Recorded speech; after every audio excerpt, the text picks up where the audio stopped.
Hi everyone. How are you?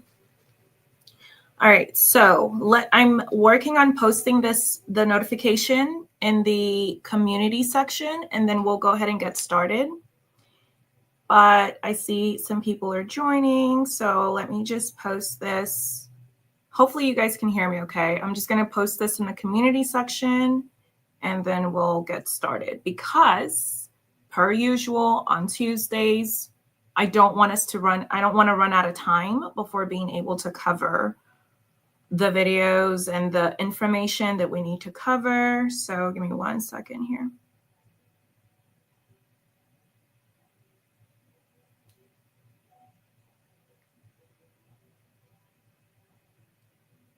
It was so hard, by the way, you guys, while I do this, it was so hard choosing because I posted a poll on what we should cover in our next live. And it was just so hard to choose between the two because it's like tied neck and neck between the AI subject and the gender division subject that we're going to be covering today. It was just so hard to choose between which one to do first. We'll probably cover the next one or the second one in our next live after this one. So we'll cover the AI topic. If you haven't voted in the poll, go ahead and vote in the poll. It's on the community section. We'll cover that in the next live. Okay. So I am posting this right now, and then we'll go ahead and dive right in. This is y'all, this is like what I've been telling y'all, but at the same time, it's insane. When y'all hear the information on this, it's totally wild. It's totally like, I don't even understand how they've been surviving this long. I don't understand how the males have been surviving this long. So, okay, I think we got that posted. So let's go ahead and get started. Where did I have this stuff? Okay, perfect. All right. It's harder for boys to do well at school where there are no male teachers to be seen. And so there's a number. Hold on, y'all.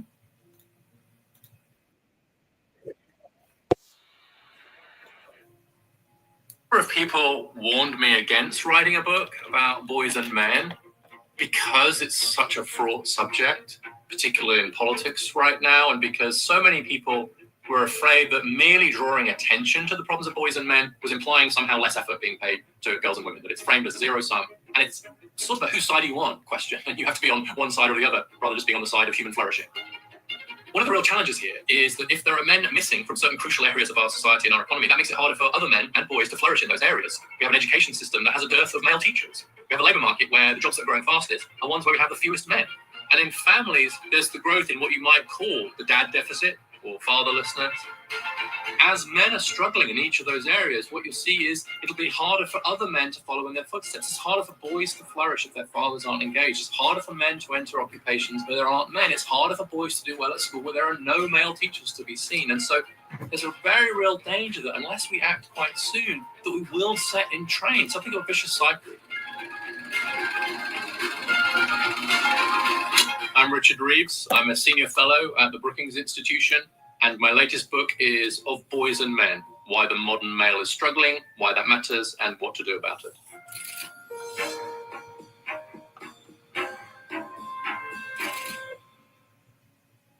The overall picture is that on almost every measure, at almost every age, and in almost every advanced economy in the world, the girls are leaving the boys way behind, and the women leaving the men.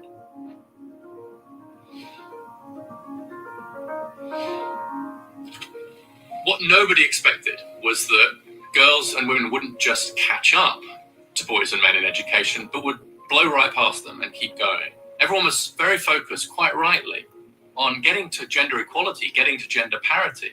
It's not that long ago where there was a huge gender gap the other way, and there was a huge focus, correctly, in the 70s and 80s to really promote women and girls in education. But the line just kept going. And nobody predicted that. Nobody was saying, what if gender inequality re-emerges? Hi, Guilty Angel. Thanks for joining. I just posted it in a community section as well, so hopefully people get the notification. But we're just getting started. We're just getting started. We haven't gone too far yet. In just as big a way as now, in some cases bigger, but the other way around. And to some extent, everyone's still trying to get their head around this new world where, at least in education, when you talk about gender inequality, you're pretty much always talking about the ways in which girls and women are ahead of boys and men. And that's happened in a very, very short period of human history. So if you look at the US, for example, in the average school district in the US, girls are almost a grade level ahead of boys in English and have caught up in math. If we look at those with the highest GPA scores, the top 10%, 2/3 of those are girls. If we look at those at the bottom, 2/3 of those are boys. When it comes to going to college, there's a 10 percentage gap in college enrollment, a similar size gap in completing college, conditional on enrolling. And the result of those... every time I hear this guy talk about this issue, I'm always wondering, I'm thinking to myself, is he trying to help the males? Or is he trying to sabotage the males, right? Because one of the reasons he talks about this issue is because he himself, he has like 2 sons or something like that. So I guess they recruited him to talk about this issue or be the face of this particular issue for the males. The same males that don't even listen to him when he speaks. So I'm like, the statistics are so bad for males that I honestly end up having to wonder if he's trying to sabotage his own species. But at the same time, I know he's not trying to sabotage his own species, but the statistics are just that bad. Like when he says and lists all the statistics of how males are literally failing in life in general, I'm just like, even though it's not his fault, it's not him trying to sabotage anyone, it's just like the truth, facts. I'm just like, this cannot. Anyways, y'all. Friends, is that the gender gap in getting a college degree is now wider than it was in 1972, but the other way around. So in 1972, when Title IX was passed to promote more gender equality in education, there was a 13 percentage point gap in favor of men getting college degrees. Now there's a 15 percentage point gap in favor of women getting college degrees. So the gender inequality we see in college today is wider than it was 50 years ago. It's just the other way around. There's quite a fierce debate about the differences between male and female brains. And in adulthood, I think there's not much evidence that the brains are that different in ways that we should worry about or that are particularly consequential. But where there's no real debate is in the timing of brain development. It is quite clear that girls' brains develop more quickly than boys' brains do, and that the biggest difference seems to occur in adolescence. So what happens is in adolescence, we develop what neuroscientists call the prefrontal cortex. The prefrontal cortex of our brain is sometimes known as the CEO of the brain. It's the bit of your brain that says you should do your chemistry homework rather than going out to party. It's the bit of your brain that says it is worth maintaining a high GPA because it will help you get to college, which might help you in the future. And that bit of the brain develops considerably earlier in girls than in boys, between 1 and 2 years earlier, partly because girls go into puberty a bit earlier than boys, and that seems to trigger some of this development. What that means is that if you have an education system that rewards the ability to turn in homework, stay on task, worry about your GPA, prepare for college and so on, then just structurally, that's going to put at an advantage the group whose brains have developed earlier. That doesn't even make sense. Like, what is he talking about? This is what I'm saying, y'all. Like, if the males keep tackling this issue in this way, they're just going to keep failing. It's going to be so bad to the point where it's going to be undeniable. It's already undeniable. This does not even make sense. The argument that he's trying to make doesn't even make sense. Women were not allowed to go to school. The males have decades of time ahead of women. So saying that it's because of the way the school is structured does not make sense. It is idiocracy. It's completely stupid because the school was structured in this exact same way while males were going to school and women weren't allowed to go to school.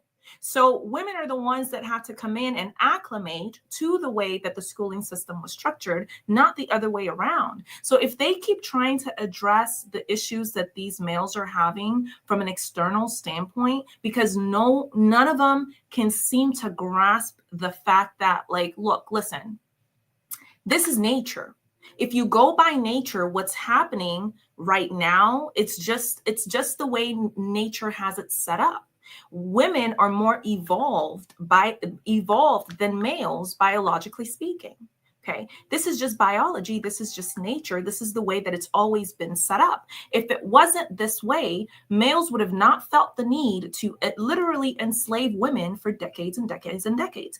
It's because innately they know that if they don't enslave women, if they don't purposely keep women back, the women will blow right past them, undeniably.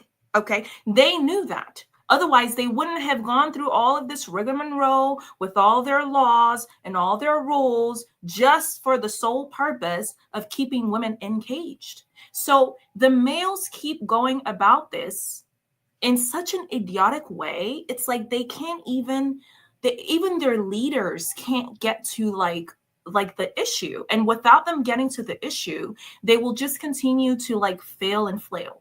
They won't even know what hit them. They're trying to tackle this issue in the same way that it was tackled for women. That's what they're trying to do. Okay. So they feel like, well, to get women to go to school, to get women rights and stuff like that, what we had to do was put it in the propaganda and like draw out all this empathy and emotion for women. So let's do the same thing for males. It doesn't work that way. The reason your males keep devolving at an even faster rate than they need to be devolving, because by nature, they're going to devolve no matter what. Okay. There's nothing you can do about that. It's just human nature to try to continue to push back against that which they cannot change and have no control over. That's human nature. But no matter what you do, okay, it's not going to change what is nature, right? So it's like, instead of them just kind of coming, just admit, like, look, the women are more evolved than these males. Okay, they're more evolved. What are we going to do in order to slow down this progression, right? It's like, it's totally insane, y'all. In those particular areas, that turns out on average to be girls.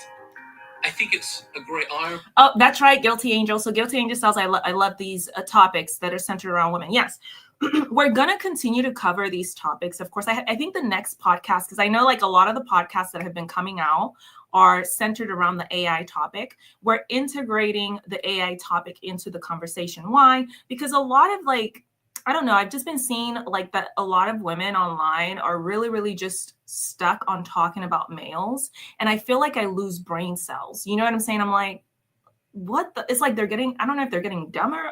I don't know, but there's a lot of them. So I feel like, you know what, like we gotta talk about, because there's so many things happening right now, especially with AI, with the environment, with everything. We have to have different perspectives. We can't just sit here talking about the males, lest we become just as dumb as the males. Okay, it doesn't make sense, right? So we're going to be integrating the issues. The next podcast that's coming out is a really good one. I'm not going to give away what the topic is, but it's around this issue, right? Because the channel, for the most part, covers social issues, right? So it's like, in general, it doesn't just have to be around the gender divide between the males and the females, right?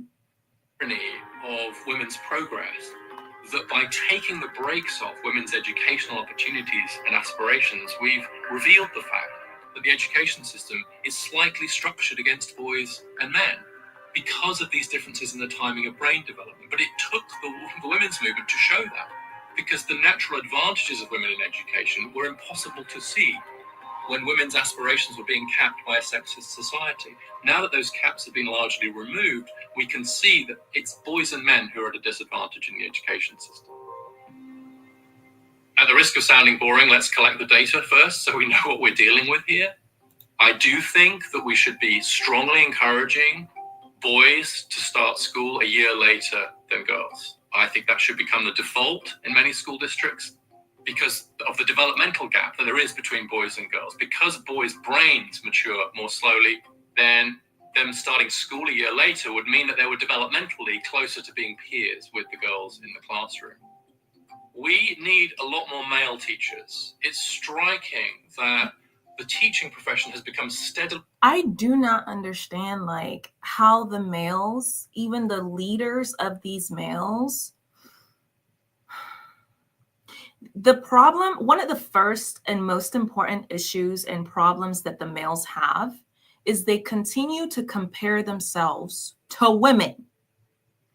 Sir, you are not women. Males, you are not women.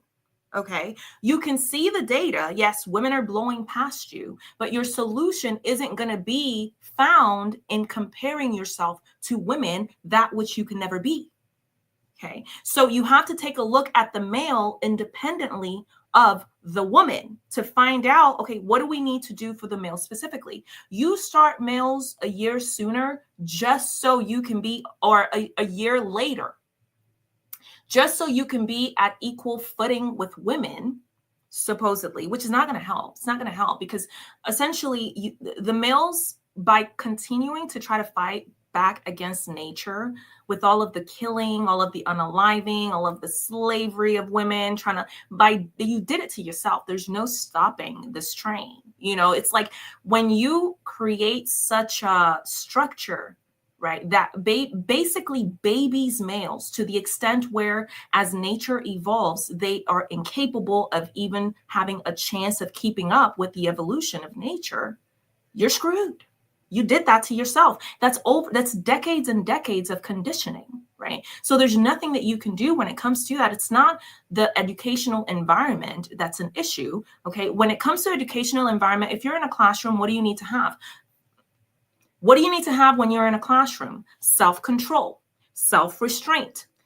You need to be able to pay attention. You need to be able to sit down, listen, right? What do you need to have when you're outside of the classroom? Self-control, self-restraint, self-drive, self-discipline, so you can do your homework. That's the issue.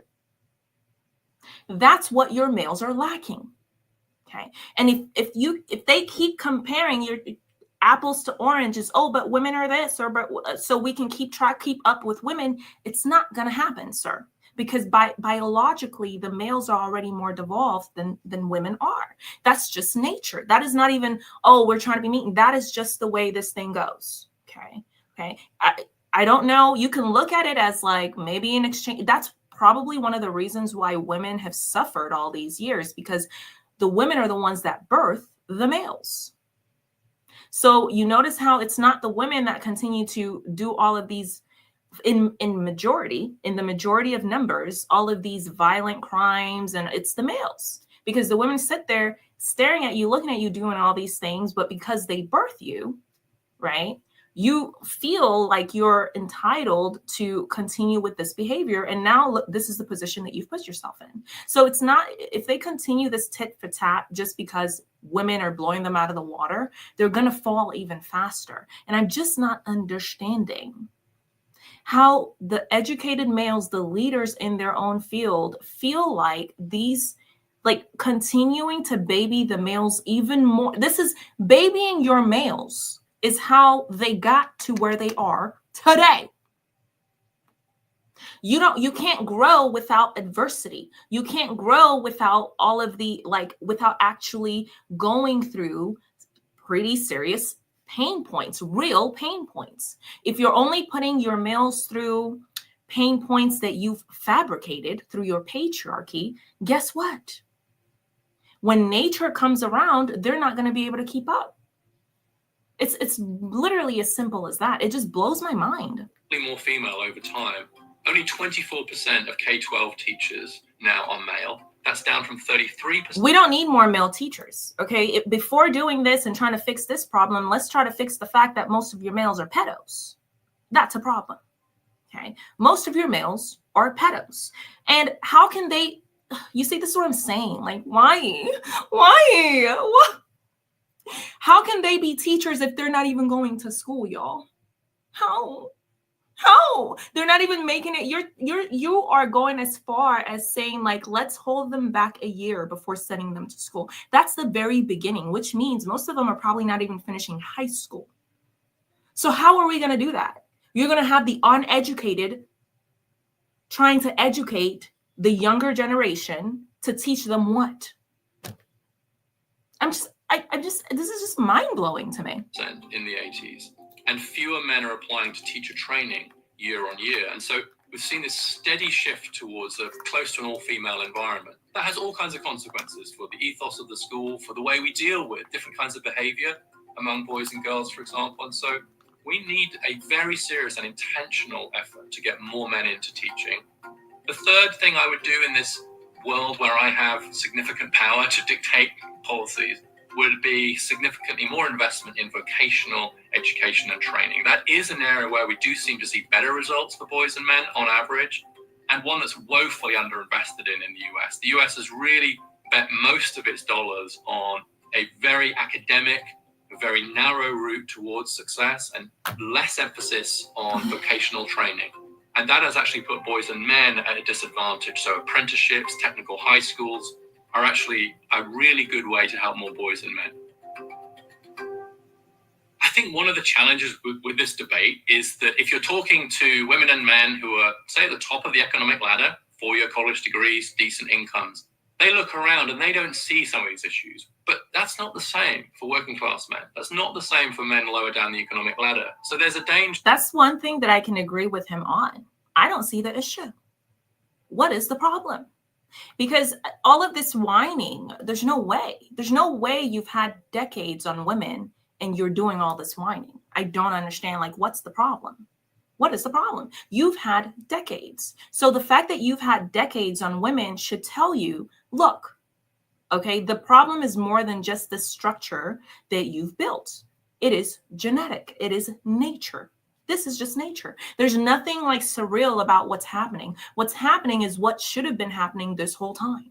And if you would have just gone by nature this whole time, you wouldn't be devolving as quickly as you are. It's literally, it's 1 + 1 = 2. What's the issue? Like, he's right about that. I do not see the issue here. I don't know why the males are whining. It makes them so much more unattractive. It's like, you can't be this weak. Get out of my face. I don't understand. That we're so busy, to borrow Sheryl Sandberg's phrase, so busy leaning in that we don't look down. The reality for men further down the ladder is very different.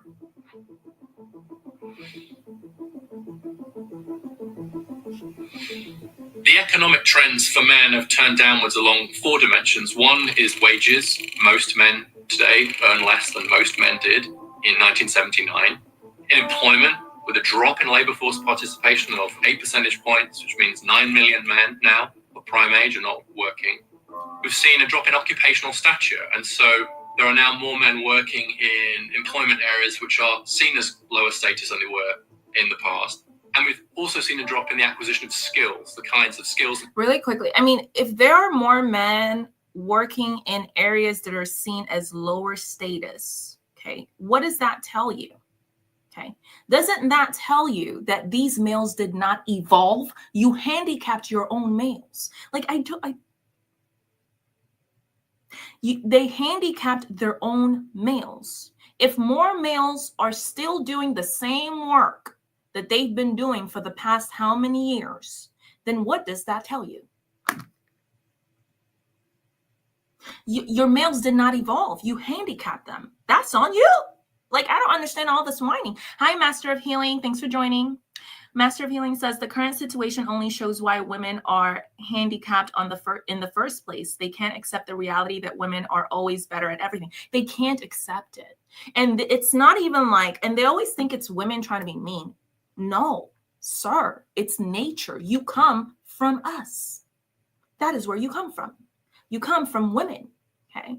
I would even say, like, you could potentially argue that, males are kind of like, you could almost argue that males embody all of the like darkest sides of women. They're a devolved version of what you come from us. There is no competing. That's why that's why they had to hold women back for all of these years. And now they're whining about it. Sir, what do you want us to do? Y'all, anyways. Education that boys and men need. If boys don't get educated and men don't get skilled, they will struggle in the labor market. And across all of those domains. Thank you, Master of Healing. I just saw that. Thank you, Master of Healing. Appreciate it. Hi, Soul King B. Thanks for joining. We've seen a downwards turn for men in the last 4 or 5 decades. And so the way in which social class divides have opened up, economic inequality has widened, is really important to understand in the context of gender inequality. If we only focus on gender gaps, then we miss the fact that both men and women at the top have done increasingly well. But that's much less true of everybody else, and especially it's less true of those from lower income backgrounds, working class boys and men, and black boys and men. You see many of those trends are amplified, and so those boys and men are really at the sharpest end of many of the fact that he went out of his way to say black boys and men. I think that the fact that black boys and men are doing particularly bad in comparison to all the other males on top of everything should show them even more the that what we're seeing today. The first thing is that what we're seeing today are the repercussions of your actions. Okay. What did black boys and men have to go through that white boys and males did not have to go through? I don't know, maybe slavery. Okay. It's the repercussions of your actions throughout history. There are consequences to your actions all throughout history. Nature remembers. Biology remembers. You don't just evade these things because I don't understand. So trying to blame all these external things, let's change the structure of the schooling system. Are you nuts? What else is the schooling system going to be? We're in AI. We're in technology. This is what matters. Okay. There's no way, you're not going backwards. You can't go backwards unless you want to go extinct. That's the way that works, right? So it doesn't even make any sense, y'all. The social and economic changes. On the one hand, we have a huge and successful and laudable effort to get more women into STEM jobs, so science, technology, engineering, and math. On the other side, we have what I call HEAL jobs. So that's health, education, administration, and literacy, almost, if you like, the opposite side of the coin to STEM jobs. And that's where a lot of the jobs are coming from. Health and education alone are huge and growing sectors in the US. Health, education, administration, all of the things that are the backbone of any functioning society, that's where women are in. Why? Because for decades, males said that they were better than women. So therefore, these roles were not good enough for them. Cooking, cleaning, health, working in the health field, being a teacher. They said, that's not good enough for us. That's a woman's job. So what is, like, whenever they whine, I just get so irritated with the whining. Because when you study history, you start thinking, like, are they well? Like, are these males, like, are you well? Y'all. So by my estimates, for every one job we're going to create in STEM between now and 2030, we're going to create 3 in HEAL jobs. But those jobs are at least as gender segregated as STEM jobs, but in the other direction. And unlike STEM, becoming more so over time. So if you look at the HEAL sector, only 24% of the workers in those sectors are male, and that number is falling. And in particular sectors, we're seeing a really precipitous drop in the number of men. We have a drop in the number of male teachers. We have a very sharp drop in the number of male psychologists. That's dropped from 39% male to 29% male in the last decade alone. And among psychologists under the... Look, these males will make up any excuse, anything and everything to not become better people. Anything and everything to not become better people. Sir, how are you going to work in the health field? How are you going to work in the psychology field? How are you going to work in the backbone industries that keep the whole society going if you're a degenerate? If most of the male species are degenerates, they can't stop raping women. They can't stop abusing women and children. They can't exercise self-restraint. They can't exercise any type of decorum or composure. You see them online. You see the idiocracy that comes out of their mouth. Meanwhile, they're getting blown out the water, being left behind. And yet they're saying things like fatherless behavior, fatherless behavior. How? How is that going to work?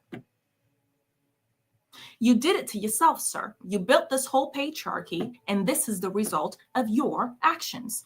Point blank and period. The males sitting here whining about something that's the result, the direct result of their actions is hilarious to me. I don't feel bad for you. I don't feel bad for you. And I'm a doctorate. I'm a doctor. I'm like, are you kidding me? Now, what the males would call me, a feminist. Oh, you're just a feminist. You're just this. You're just that. But we're forgetting the fact that, well, why you want to call me a feminist? Why wouldn't I be a feminist? You enslaved us for like how many decades? You want me to be on your side? Whose side? Like, are we well? Are we well? Y'all, it's insane. Age of 30, only 5% are male. So we roll that forward, and we're going to see psychology becoming essentially almost an all-female profession. So these jobs, which are both crucial, I think, for society and where it would be very useful to have more diversity, are actually becoming more gender segregated. And so we have absolutely no effort to get more men into heel jobs, which is where I think the future lies and where we should be helping men to move. One of the problems that we face is what I call in the book adapt. They keep trying to help males. Look, the males have to help themselves. The way women got rights, what women fought, we fought for the rights that we have now. The women before us fought for the rights. The feminists, right, fought for the rights that we have now. That's how we got it. Your own males are not fighting for jack squat. They don't even care about this stuff. The stuff that he's talking about, they don't even care. Even me covering it right now, most of my viewership, if not all of my viewership, is probably women. We're the ones watching. Your males are watching Andrew Tate. So I'm not like, they're not addressing the core of the issue. And as long as they're not addressing the core of the issue, they're going to continue to fail and flail, because women are not your issue. We're not your issue. We're not even competing with you. We didn't even do it because we're competing with you. We did it because it's just biology. This is just the way that it is. Deficit. And that can be seen in various different ways. So 1 in 4 fathers don't live with their children. If parents split up, they're much more likely to lose contact with their fathers and with their mothers. And so 1 in 3 children, if their parents split up, don't see their father at all after a few years post the separation. So this fatherlessness is something that's very, very specific. And when 4 in 10 children are born outside marriage, and most children to less educated parents are born outside marriage, then we have to reinvent what it means to be a father. Because right now, men are still being held to an old standard of what it meant to be a successful father in a world where that is neither possible for many of them or even desirable. Because what we've seen is as women have grown in economic power and economic independence, then of course they're going to choose to be with a man rather than being forced to, as in the old days. This is probably the greatest liberation in human history, honestly, that women can now choose whether to be with a man or not. More than 2 out of 5 households in the US now, a woman is the main breadwinner. 40% of American women earn more than the average man. These are huge economic changes and all for the good. But it does pose some really sharp questions about what fathers are for. And until we escape the obsolete model of the breadwinner father, then we will continue to see more and more men being left out of family life. And the kicker is that boys in families that don't have a father presence suffer much more than girls. And so then what happens is that male disadvantage can become intergenerational. Did y'all catch that? I want this, but I'm going to say this till the end of time, with that fatherless behavior idiocracy, right? And they try to use it on me, of all people. I know who my father is. I know exactly where he's at. He's been in the same place this whole time. Okay. So that fatherless behavior comment, y'all. You hear that? Women, it doesn't affect women. I've been saying this, and I even had some women push back on me. I'm like, are we kidding me? Are you kidding me? It's data. It's facts. It's in the data. You can't argue with me when it comes to data. Okay. I am the data queen. Okay. It's in the data. Okay. So when it comes to this fatherless behavior, it affects males. It doesn't really affect women in the sense of, not that they wouldn't benefit from having like a good figure there, but it doesn't affect women in the sense of changing most, if not all, of their future based off of the fact that there's not a male present. It doesn't affect them as drastically as it affects males. Most women end up, for the most part, doing the same thing. They might need therapy. They might have to process through their feelings, but they don't end up like homeless or incels. You know what I'm saying? Like most males end up homeless, incels. They never leave the house, all because there was no father in the picture. That's fatherless behavior. Okay, that's where that insult comes from. And now they want to whine about it. Sir, fathers are males. fathers are males. So if you're having a problem with the fathers being in the lives of the children, who's at fault when it comes to that? Like who's going to make these males stick around with the children? Males that are cheating left, right, center. You got DL males everywhere. I lose sleep with that DL male. Nothing has even happened to me. I'm traumatized. Like every time I hear a story, I'm like, I don't even know what to say because these males are completely DL. So whose fault is that the males are not in the lives of these children? But yet they have the audacity, which I shouldn't be surprised at the audacity from a devolved species, right? But they have the audacity to go all over social media and start chanting fatherless behavior. It's a projection. It's idiocracy. They cannot evolve. It will not work. They did this to themselves, straight into extinction, right? It's literally, it's ludicrous if you think about it, right? Hi, CK. Thanks for joining. Hi, Venus. Thanks for joining. Venus, I feel like I'm mispronouncing that. Sorry, I have an accent because, man trap. Man trap. I like that name. So it doesn't really make any sense, right? Generational, because if the fathers are struggling and therefore not really involved in their kids' lives, then the boys are the ones who suffer most, who will then go on to struggle themselves in education and the labour market.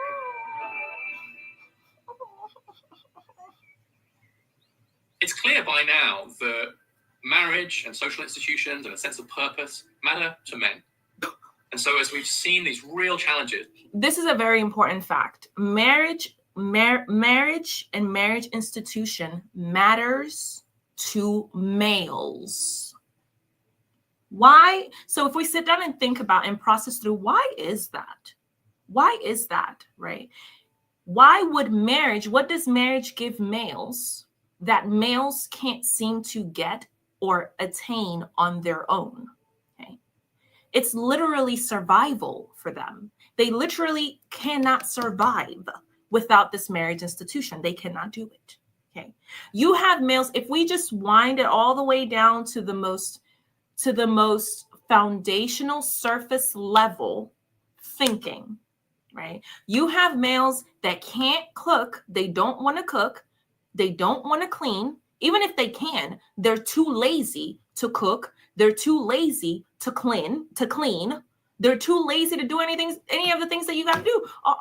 I started a vlog channel, and most of my vlog, I'm trying to think of new ideas because most of my vlogs is cooking and cleaning. Cooking, cleaning, gym. These males are lazy. They're too lazy to do anything that's required to actually literally survive. Whose fault is that? But so they want and need the woman. And they need you trapped. They need women trapped in a legal contract. How many shows? I was watching a show yesterday that was like that, where the woman, how many shows have you seen where the woman keeps asking for a divorce and she's talking to her friend or she's talking to her family member and she keeps saying like, he just won't sign the papers. I don't get it. He just won't sign the papers. They're psychos, y'all. They want to trap you in this contract because they're lazy and devolved. That's why it matters to them. It doesn't matter as much to women because we can survive on our own. Even our most desperate pygmishas can survive on their own. But within the male species group, not the case. Oh, let's go back to you want us to go all the way back and go extinct with you? That's not going to happen, sir. Before that happens, nature will just get rid of you. It doesn't make any sense, y'all. Faced by men in education, work, and family, we're seeing some really difficult and troubling health consequences. And so the so-called deaths of despair from suicide, overdose, or alcohol, 3 times higher among men than among women. Suicide itself, 3 times higher among men and women, and rising very quickly, especially among middle-aged men and younger men.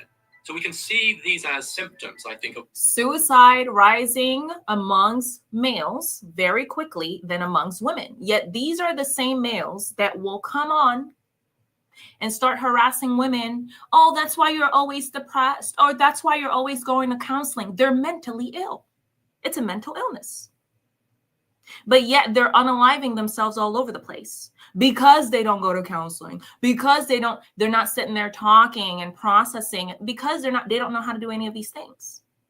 So now he's playing the world's smallest violin, like we're supposed to feel bad for the very violent male species, the same male species that accounts for over 90% of all violent crimes. That's not how that works, sir. It doesn't work that way. No.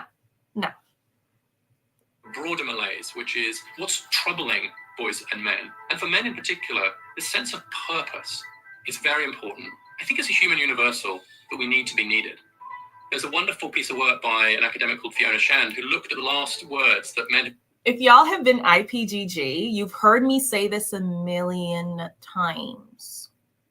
The males have no purpose.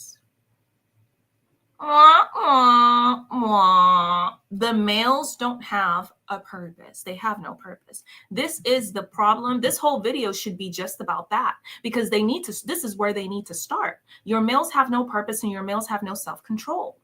This is the problem. This is where you should start, right? Right? And now he's like, we all need to feel needed. No.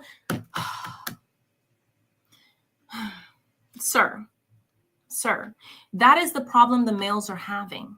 Okay, you come here into the world thinking the world owes you something. The world doesn't owe you jack squat. Okay, if you want to have a purpose, go build it, go find it, go make it. Okay, your males come here thinking that everything should be handed to them. They're lazy and then start wondering why they're failing and flailing all over the place. Used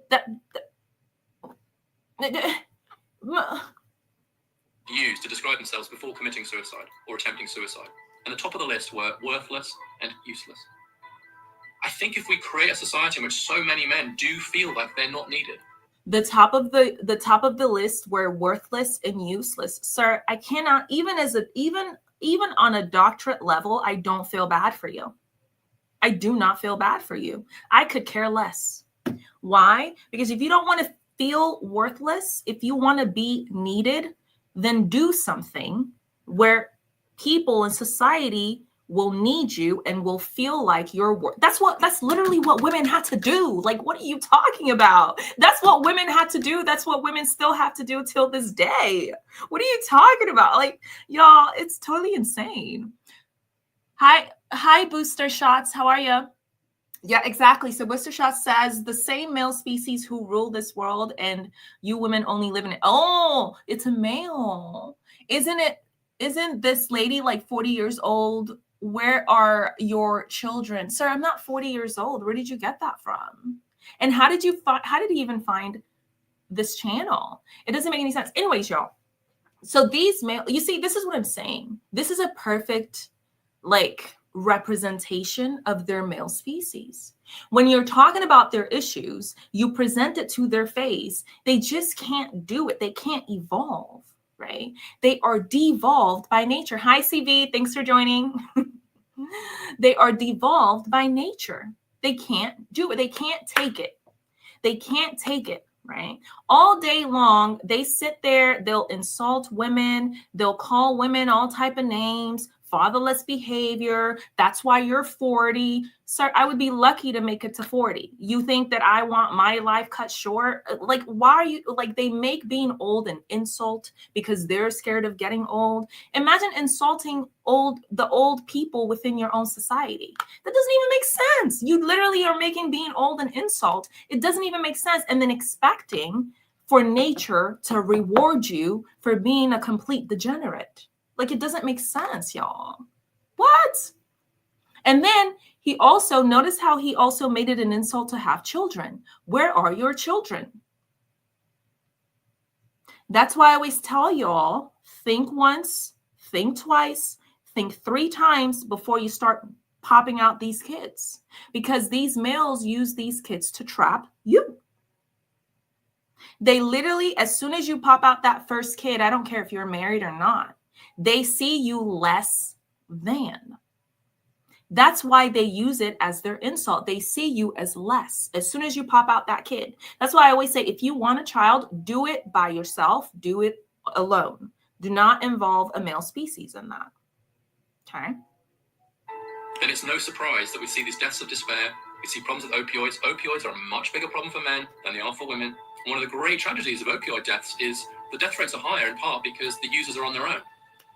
And so in some ways, the opioid epidemic is a perfect illustration of a whole series of things we're talking about, which is a loss of role in the family, a loss of status in the labor market, turning to drugs, and being isolated and withdrawn. And so in that example, I think you can see a symptom of this broader male malaise that we just need to take it more seriously. Y'all, look at this guy's stomach. Are you being so epically for real right now? Like, how do you like get to a point where, how does it protrude like that? How does the stomach protrude like that? I don't even understand. Even women that have a little bit of weight on them, their stomach doesn't protrude like that. Like, the only time our stomachs protrudes like that is when we're pregnant. Like, why do they not look like regular people? Like, how does their stomach end up like that? That's always been so weird to me. Anyways, y'all, let's move on to the next.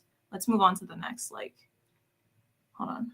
Over the past 50 years, boys and men have lost ground at school and work, and they're living shorter lives. They're less likely than women to graduate from high school and they're dropping out of the labor force in record numbers and account for 2/3 of so-called deaths of despair stemming from suicide, alcoholism, and drug overdoses. The Brookings Institution scholar Richard V. Reeves documents these and other equally dark developments in his new book of Boys and Men, Why the Modern Male is Struggling, Why It Matters, and What to Do About It. He analyzes the structural factors exacerbating these trends, such as the changing nature of work in a post-industrial economy, and suggests solutions that don't come at the expense of women.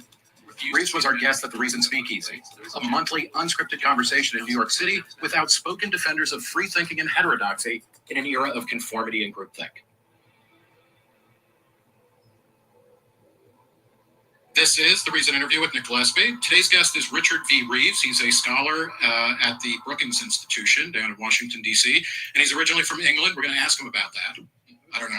Seems problematic, but his latest book, and he's written many, is Boys and Men, Why the Modern Male is Struggling, Why It Matters, and What to Do About It. So please give a big hand to Richard V. Reeves. Richard, thanks for talking. Let's start with, what is the elevator pitch of this book? That in many domains of life, boys and men are now the ones who are at a disadvantage, including some aspects of education, some aspects of employment, and in family life. And that's especially true for working class men and black boys and men. And we've got to a point now, such has been the incredible progress that we've made on gender equality on behalf of women and girls, that, although there's still further to go in many areas, that is now not only possible to look at gender inequalities that are running the other way, but in my view necessary, and that failing to do so will actually create all kinds of political and cultural problems. So let's, one of the things that is amazing about the book is the way that you document this. We're going to spend some time going over the kind of the extent of the issue, or what are the indicators that men are not doing well. And some of this is because they are, relative to women, they're falling behind. Others, it's just where they were 20, 50, 70 years ago, they're falling behind. So let's work through some of that. What, I guess a good starting place is when Title IX was passed in the early 70s, which conditioned federal funding in educational institutions that get federal dollars, they needed to have equal opportunities for men and women.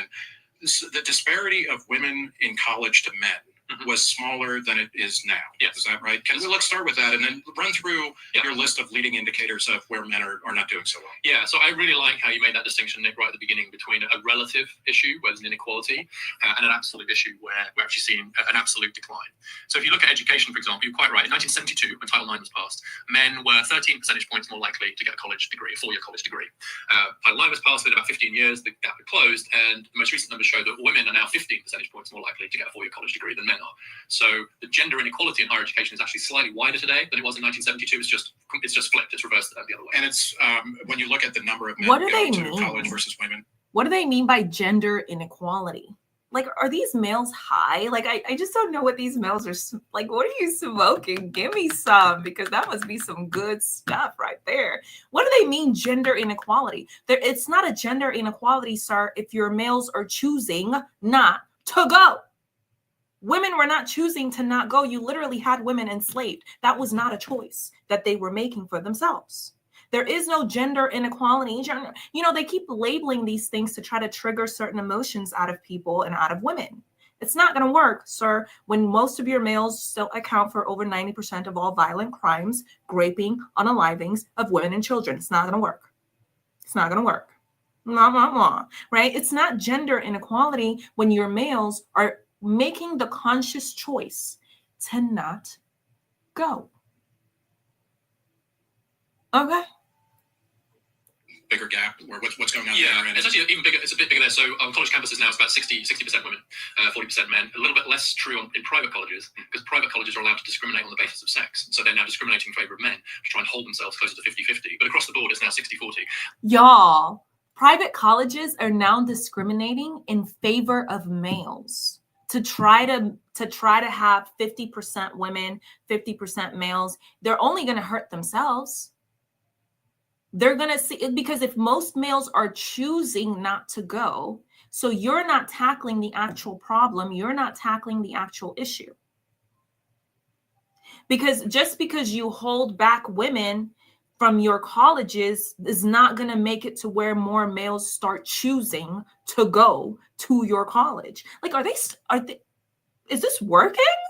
Oh my God, y'all. So now they're going back. So notice how they are continuing this push for taking away women's rights, AKA they're continuing this push in just continuing to try to fight back against that which is nature, because they don't want to go extinct.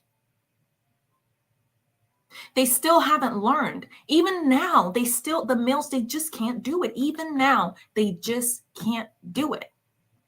Can't do it, which is why nature is cleaning it up. It's cleaning it up. So even when men do go to college, they're less likely to complete college. So there's both an enrollment gap. There's roughly a 10 percentage point enrollment gap, and then roughly a similar gap in on-time completion. So men are less likely to go, but also less likely to complete. The result of that is that 15-point gap. And at in graduate school, whether it's law degrees or medical degrees, we're also seeing something similar, right? Yeah, much more recently, women now account for the majority of postgraduate degrees, including PhDs. That's more recent. Master's degrees, actually, that was probably 10 years ago. BAs, probably 20 years ago. And so basically, what we're seeing is this ripple effect. Y'all, women wipe them clean. I mean, it's just like, I hate to say it. Like, I don't even like have anything, like, I don't hate males or anything, but y'all, males, you're getting eradicated in all of these sections. I mean, it's like a complete eradication. Get it together. Like, the extinction is going to come so much quicker, because it's like, how are the numbers so insane? After decades of a hands up, how is that possible? If it's not nature and genetics, they're getting eradicated. Hi, ASMR. Thanks for joining. Hi, ASMR. All the way through the education system now. So there is no level of education now where the gender gap doesn't. Hi, Vet Victoria. I can't remember if I said hi, Vet Victoria, so just in case. Go in favor of women and girls, whereas of course you don't have to go back all that far to find that it was completely the other way around. And part of this, if you go back to high school, there are sobering statistics, or maybe not sobering, but interesting statistics. When a couple of years ago, I guess the slogan was "The future is female." Whether or not that's exactly true, it's certainly the case that the high achievers in high school are female. Correct. Yeah. What are some of the findings of that? If you take high school GPA, which is a pretty good measure, and actually probably more important for college admissions now even than it was before, because so many places have become test optional, so they're putting more weight on high school GPA. Actually, girls have typically always been a little bit ahead, but now they're way ahead. So if you take the top 10% of high schoolers by GPA, 2/3 of them are women, 2/3 of them are girls, and if you take the bottom 10%, 2/3 are boys, with roughly a linear relationship in between the two. And so if you're interested in going to a selected college, doing well in GPA, then twice as many girls who are already killing the GPA. Yeah.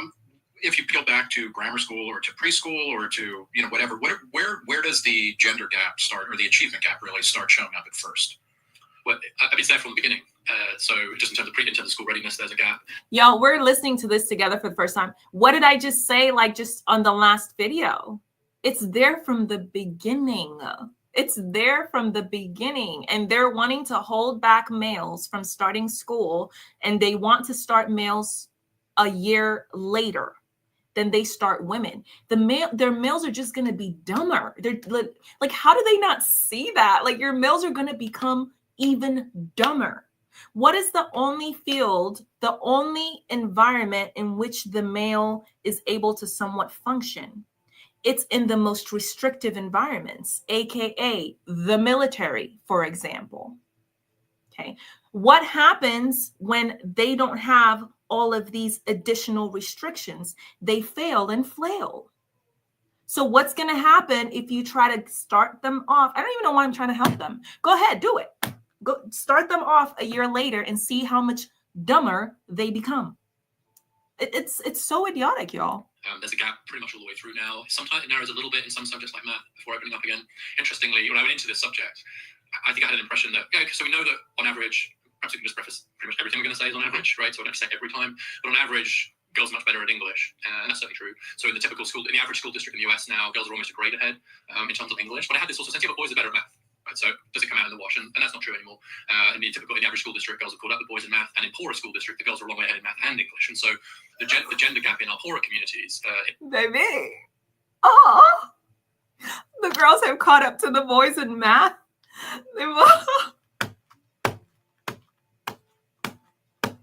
The males, I don't know what these males are gonna do. Here's the thing. The thing is, look, males, you were never better at women at anything. At anything. You come from women. You can't be better than the being that brings you here. Okay. This is just the truth. It's not even me trying to be like, oh, because you're a woman, this and that. I don't know. Maybe I was alive in a previous life. Maybe I was something else. And then who knows, right? But here is the facts. This is the facts. Okay. You were never better. The only difference is you enslaved women. You enslaved women. And even then, it took us a decade or two, and we're already wiping you out of the water to the point where your leaders are freaking out. They don't even know what to do. They don't even know what to tell you. They should start by just telling you the truth, because they know the truth. They're just not telling you the truth. They know the truth. Okay? It's insane. Hi, of course. Thanks for joining. Of course, you know what. Of course, you know what this means. Actually, I remember your name. Of course, you realize this means war. English, but it's also quite wide in math as well. And so this sense of on average, girls are better at some things, boys are better at others. That's not really true anymore. There are really no serious areas where girls aren't ahead of boys in education. Well, what about related to, I don't know, like extracurricular activities and things like that? Or are there other ways of measuring, is it that boys, and we're talking about boys here, maybe through high school. I think it's probably fair to cut most men, boys up until the age of about 35 or 40. But, let's keep it, K through 12. Are there other places, is it that men or boys are evacuating academics, but they're doing something else where they're, kind of superlative? Not really. I think if they were, then we might be less concerned about it. But actually, there's been a drop in extracurricular activities generally. But just to come back to you're a bit unfair on men then, Nick, saying the 30s. Men's brains catch up with women's brains on average by about 25, 26. I'll give credit where it's due. We catch up a little bit earlier than you're suggesting. But by then, 26-year-old son, so one down. But by then, all of the firecrackers that you've exploded in. You got offended? How you gonna get offended? Look at him trying to grasp at straws and crumbs. Can you imagine getting mad and offended? We catch up a little bit earlier. No, we catch up. Sir. I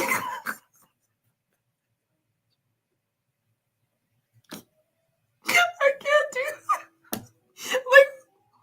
He's just trying to grasp for straws. It's ridiculous. Air and things like that. It's never going to be a full brain. If you make it that far, then everything else equal, you'll probably be okay in terms of brain development. So it's essentially it's all the way through that you see this difference. Yeah.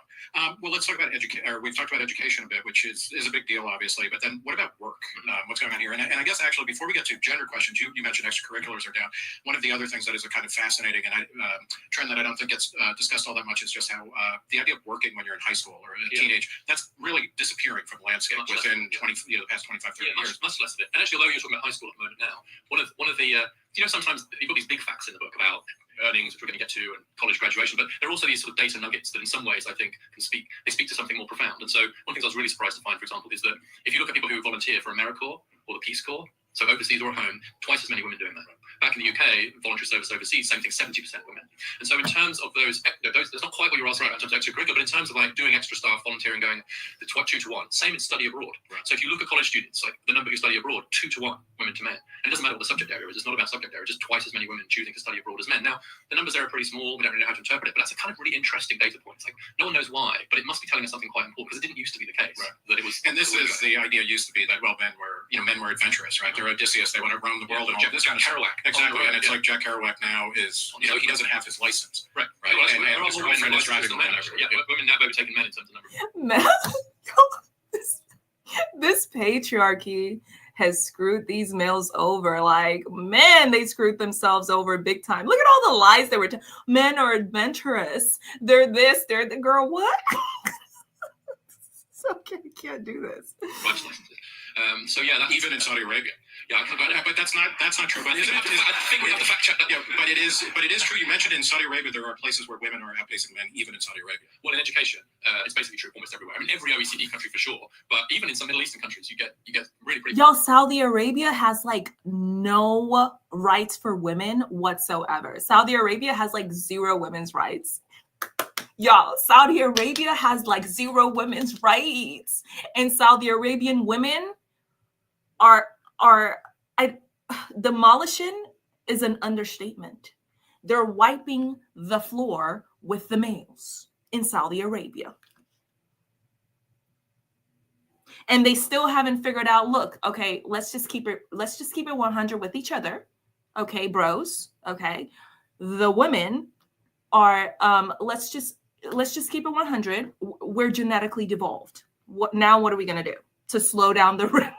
Because it's like, just keep it real, keep it so real right now. Oh god, y'all, this is insane. Hi Stacy, how are ya? Thanks for joining. Hi Stacy. Oh no, Mr. King is upset. Wow. You know, I just look. It's just funny. Yeah, wow. That's when under the Taliban, when all of their valedictorians are women and they can't go to graduation because there's only one burqa. That maybe then this will really sink in. Yeah, these arguments don't travel all that well. Yeah. Exactly. Please tell Mr. King. Maybe that's when it will sink in for the males that are like Mr. King.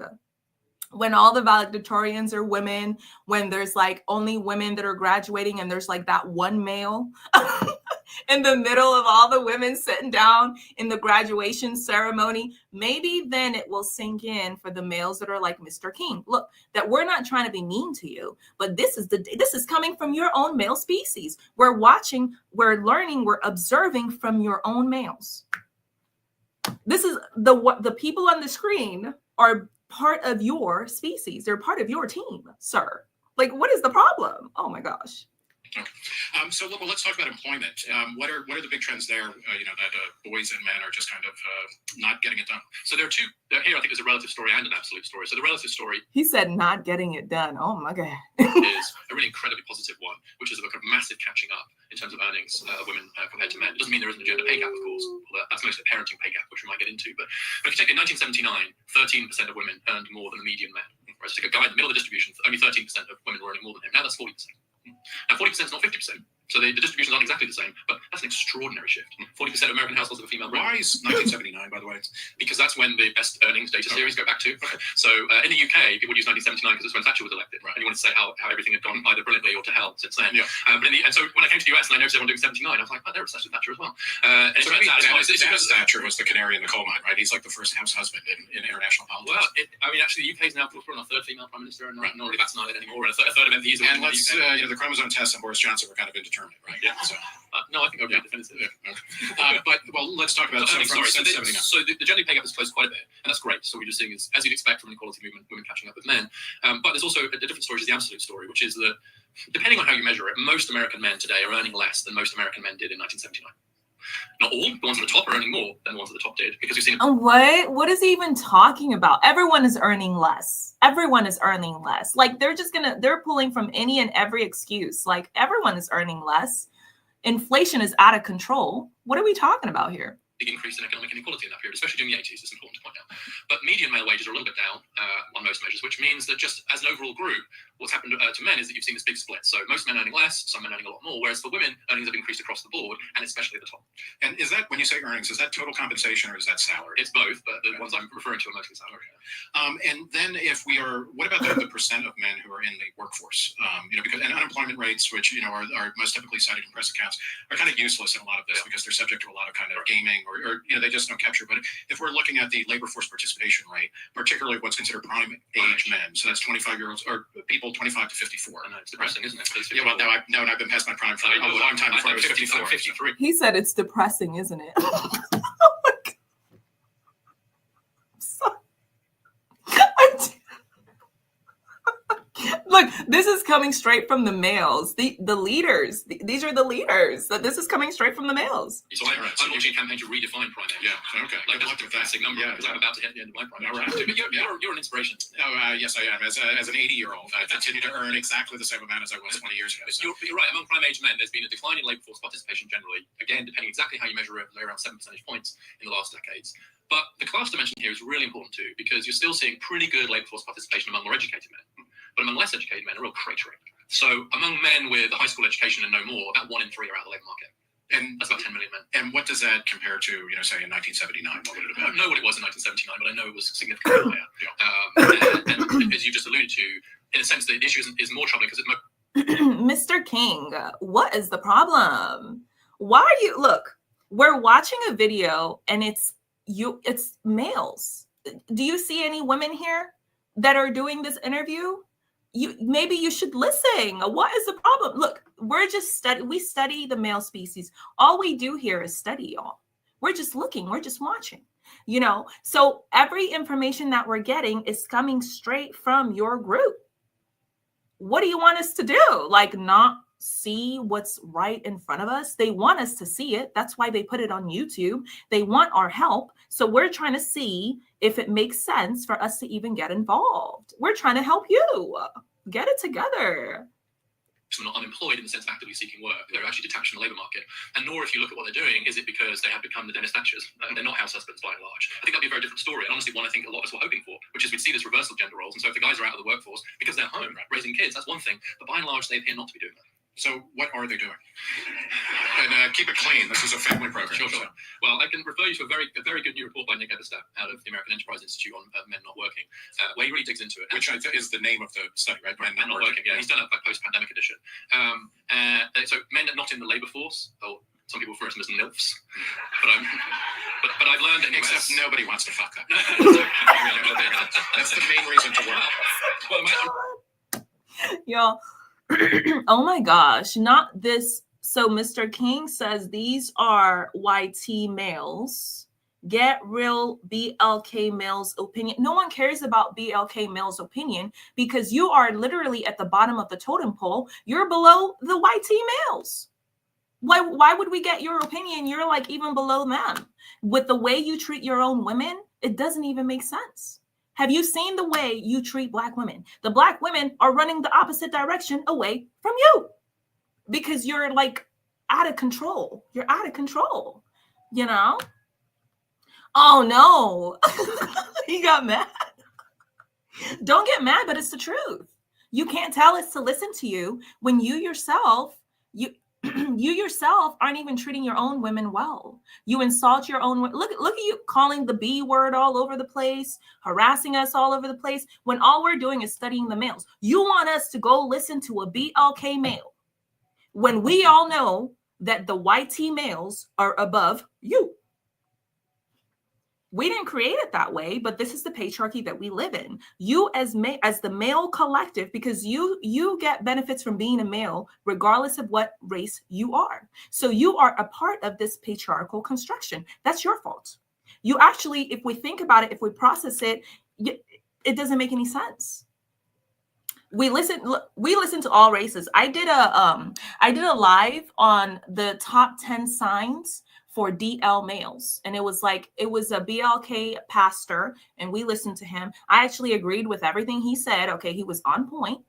But we don't separate based off of color here, especially you making that dumb request, knowing that BLK males are below the YT males in this patriarchal structure that you are and continue to benefit from. It doesn't make sense, sir.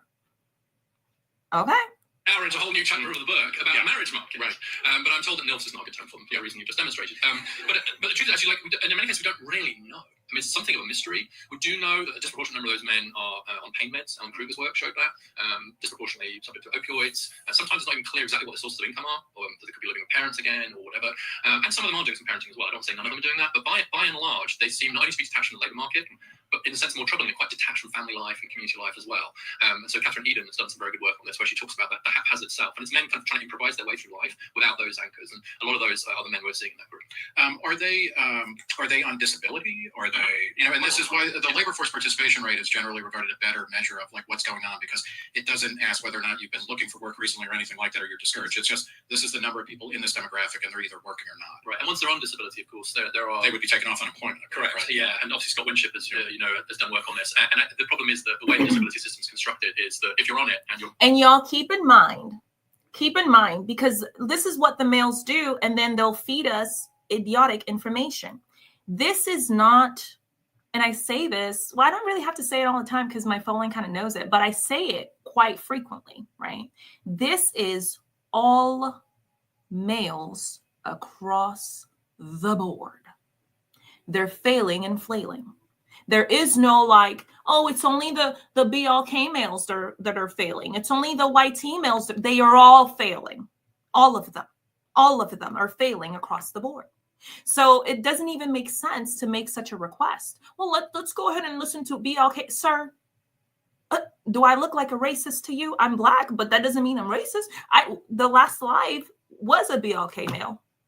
You missed that when we were talking about all the DL bros and getting the tea on all the DL bros. And it was very, very entertaining and very funny. Okay. So don't get distracted, ladies, by the male species. They don't have a brain. They look at him trying to say that it's about race. Sir, all of your males are failing and flailing, all of them, regardless of color. All of them. They're all failing and flailing. So why would we listen to one above the other? If anything, if we're going to listen to someone, it's going to be a woman. If we're going to take sides with anyone, it's probably going to be a woman, as long as she's not like a pick-me-sha. You see what I'm saying? Labor market prospects aren't that good anyway, and the incentives to get off it aren't very good, right? Because lots of other things get bundled with that, some healthcare and so on, and so it can become that can become something of a trap, and it seems to be catching particularly these less educated. Talk about health outcomes, because one of the things I have to confess to kind of not thinking about COVID much anymore, but there's a stark outcome in male death rates versus female death rates in COVID. That is another place where men just are really not doing well. Correct. Yeah, and actually the COVID story is an interesting one of the test of this overall debate, I think, because the evidence started to become clear that men were dying at significantly higher rates. So especially middle-aged American men have been about. I did not know that. I did not know that males were unaliving at a higher rate than women during the COVID. Y'all. Oh, I just can't. Twice as likely to die from COVID as women, and age adjusted across the world. So at least 50% higher risk of death for men than for women. So there's this very, very clear, well-documented gap. And first of all, it's quite difficult to get people talking about that at all. I did some work on this. It's quite difficult. Well, because the ones who care the most. No. It's not difficult to get people talking about that. It's difficult to get the males talking about that. We will sit and listen to you. We'll listen to the males, but we're just going to end up laughing because there's nothing. What do you want us to do about that? If this is your own it's self-destruction. You created this yourself. It's like that saying, like you make your bed, now lay in it. I mean, you created it yourself. So what else are we supposed to do except for laugh at you? There's nothing we can do. Just about it or dead. Well, it could be that it's hard to mobilize them, right? But it also went against a bit of a narrative, actually, a strong narrative at the time, just how terrible COVID was going to be for women, in particular economically. And meanwhile, there was this much bigger death rate among men. But then the next reaction was, okay, even if it's true, it must be their fault for not wearing masks or getting vaccinated. Okay, that wasn't true either. The case rates are the same. Okay, it's not that then. Oh, it's because they drink and smoke too much, so they've got all these kind of pre-existing health conditions. Turns out that wasn't true either. The gap remains when you control for all that. So what is it then? And it turns out it's just a biological vulnerability. There's something to do with ACE receptors. If there's any doctors in the room, now's a great time to weigh in and tell me what's happening, because I'm not an expert. But it's now quite clear that men are biologically more vulnerable to a virus like this. That was just true. Now, does that matter? Well, it might matter a bit in terms of how you think about vaccination. What do I say all the time, y'all? Like when I say this stuff, it's because the amount of research and data I read is surreal. It's a biological defect. They are biologically, aka by nature, devolved. They're more devolved than the woman. And like at an astronomical rate also, because he just said it. It took like 1 or 2 decades for women to not only catch up to males, but to blow them out of the water, regardless of the fact that we have a ton of within women and the women's group. Do you know how many pick-me-shas are within our own group? A ton. But regardless of that, they're blown clean out of the water on every single metric imaginable. And more of them unalived during COVID. Now, that's one that I'm going to start using and saying all the time because I didn't know that. Okay. Policy, might about how you're marketing the vaccines and so on. But it seems to me like an important fact that was not explained in the easy way that people are trying to explain it away. But talking about deaths of despair, men are also Much more likely. setting the pace there. 3 times more likely to die from a so-called death of despair. And can you briefly kind of summarize that? Yes, it's a term popularized by Angus Dayton and Case. And essentially what it does, it takes 3 sources of death: suicide, drug-related death, and alcohol-related death, and put those together, and the rates are rising for men and women, but they're 3 times higher for men than for women. If you break each one down, they're roughly the same. And so there's been a big increase in those deaths of despair, but there is also a massive gender disparity. And again, it cross-cuts with class. Most of those are actually white working-class men who are dying in the greatest numbers. And again, opioid deaths, about 70% men. And the interesting thing about the opioid deaths, and again, it's one of those data nuggets, one of the reasons why people are more likely to die from an opioid overdose is because they're on their own. And so if you think about certain drugs, so certain drugs you might take to kind of go out to the club, right? You might take MDMA. One of the reasons why they're more likely to unalive from opioid deaths is because they're on their own. That's why they're trying so hard to go back to this marriage thing. They can't be on their own. They are liabilities. This whole time, the only reason they've been surviving this long is because they literally come from women. And so women give. They keep giving to the point of becoming pick-me-shas and a complete nuisance to the women's group in and of itself. That's the only that's all they had. That's literally what has been keeping them alive this whole time. That's literally what he's saying. So when they bring up this marriage thing, do not, like I say it all the time, don't get yourself trapped in a stupid marriage contract. It's dumb. Okay. Find other contracts that are more efficient and effective if it's that serious, because this is what they need marriage for. They cannot survive. They can't do it. Okay. Or something, or to chill with your friends, or weed. But opioids are a drug of retreat. And so one of the reasons why people die is there's no one there. They are very often indoors and alone, and that's particularly true of men. Are there any, before we talk about the causes of these disparities, are there any places where men are affirmatively doing better? And I guess it's worth pointing out that even though men's labor force participation rate is declining, it is still higher than the female rate, which has been increasing for decades. Correct. Although the female one in the US has leveled out. It's continuing to rise in other countries, which is causing a very interesting debate about whether that's because other countries do a better job of allowing mothers in particular to combine paid work with raising kids. But so it's actually leveled off for women too. You're quite right, the labor force participation rates are still higher for men. But the reason why women are in the labor force is because they're caring. Right. It's almost always the case that you look at a woman who's not in the labor force, not looking for work, what is she doing? And she's usually a mum or sometimes caring for parents, but she's doing something. She's taking care of Jughead Jones, right? I mean, of a non-working man, perhaps. Well, maybe. I think increasingly a lot of those women are like, you know what? I don't need another mouth to feed. In fact, that's what Catherine Eden's work finds, is that one of the reasons why men end up on their own is because if the woman is if women are breadwinning and they're caring, there is a serious question, which is like, what are you for? Right.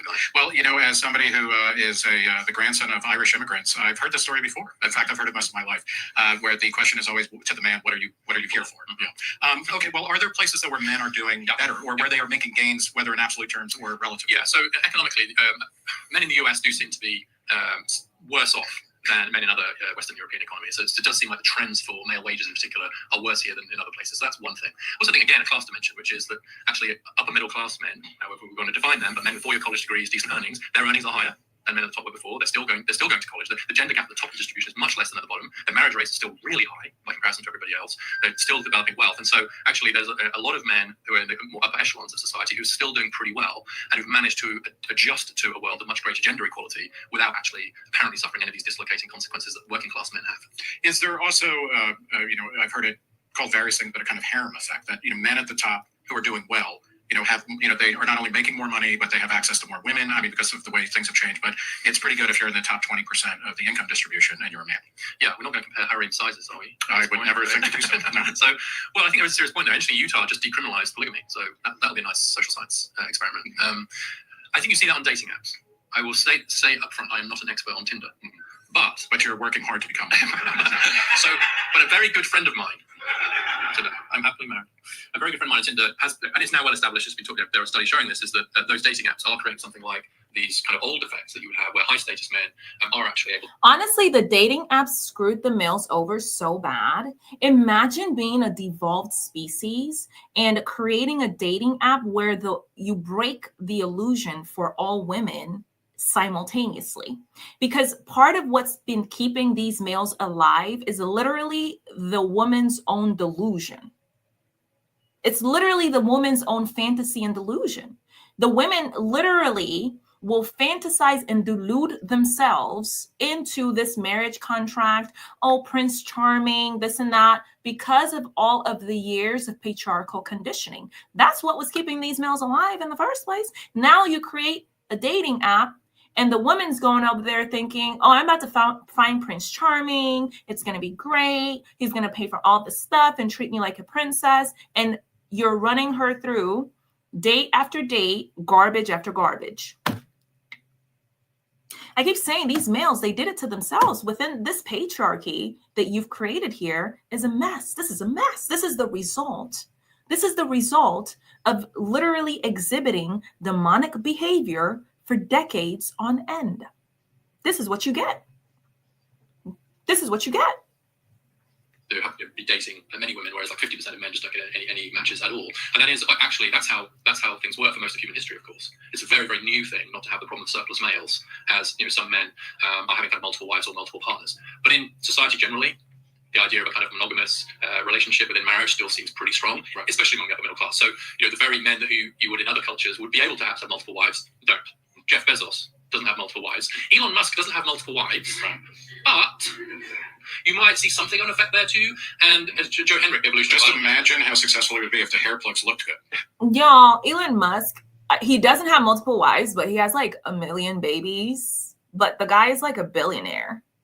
So it's better to have a baby with a billionaire than with some loser somewhere who doesn't have like any money or is just like a regular dude with no money or little money, right? Hi, Unknown. Thanks for joining.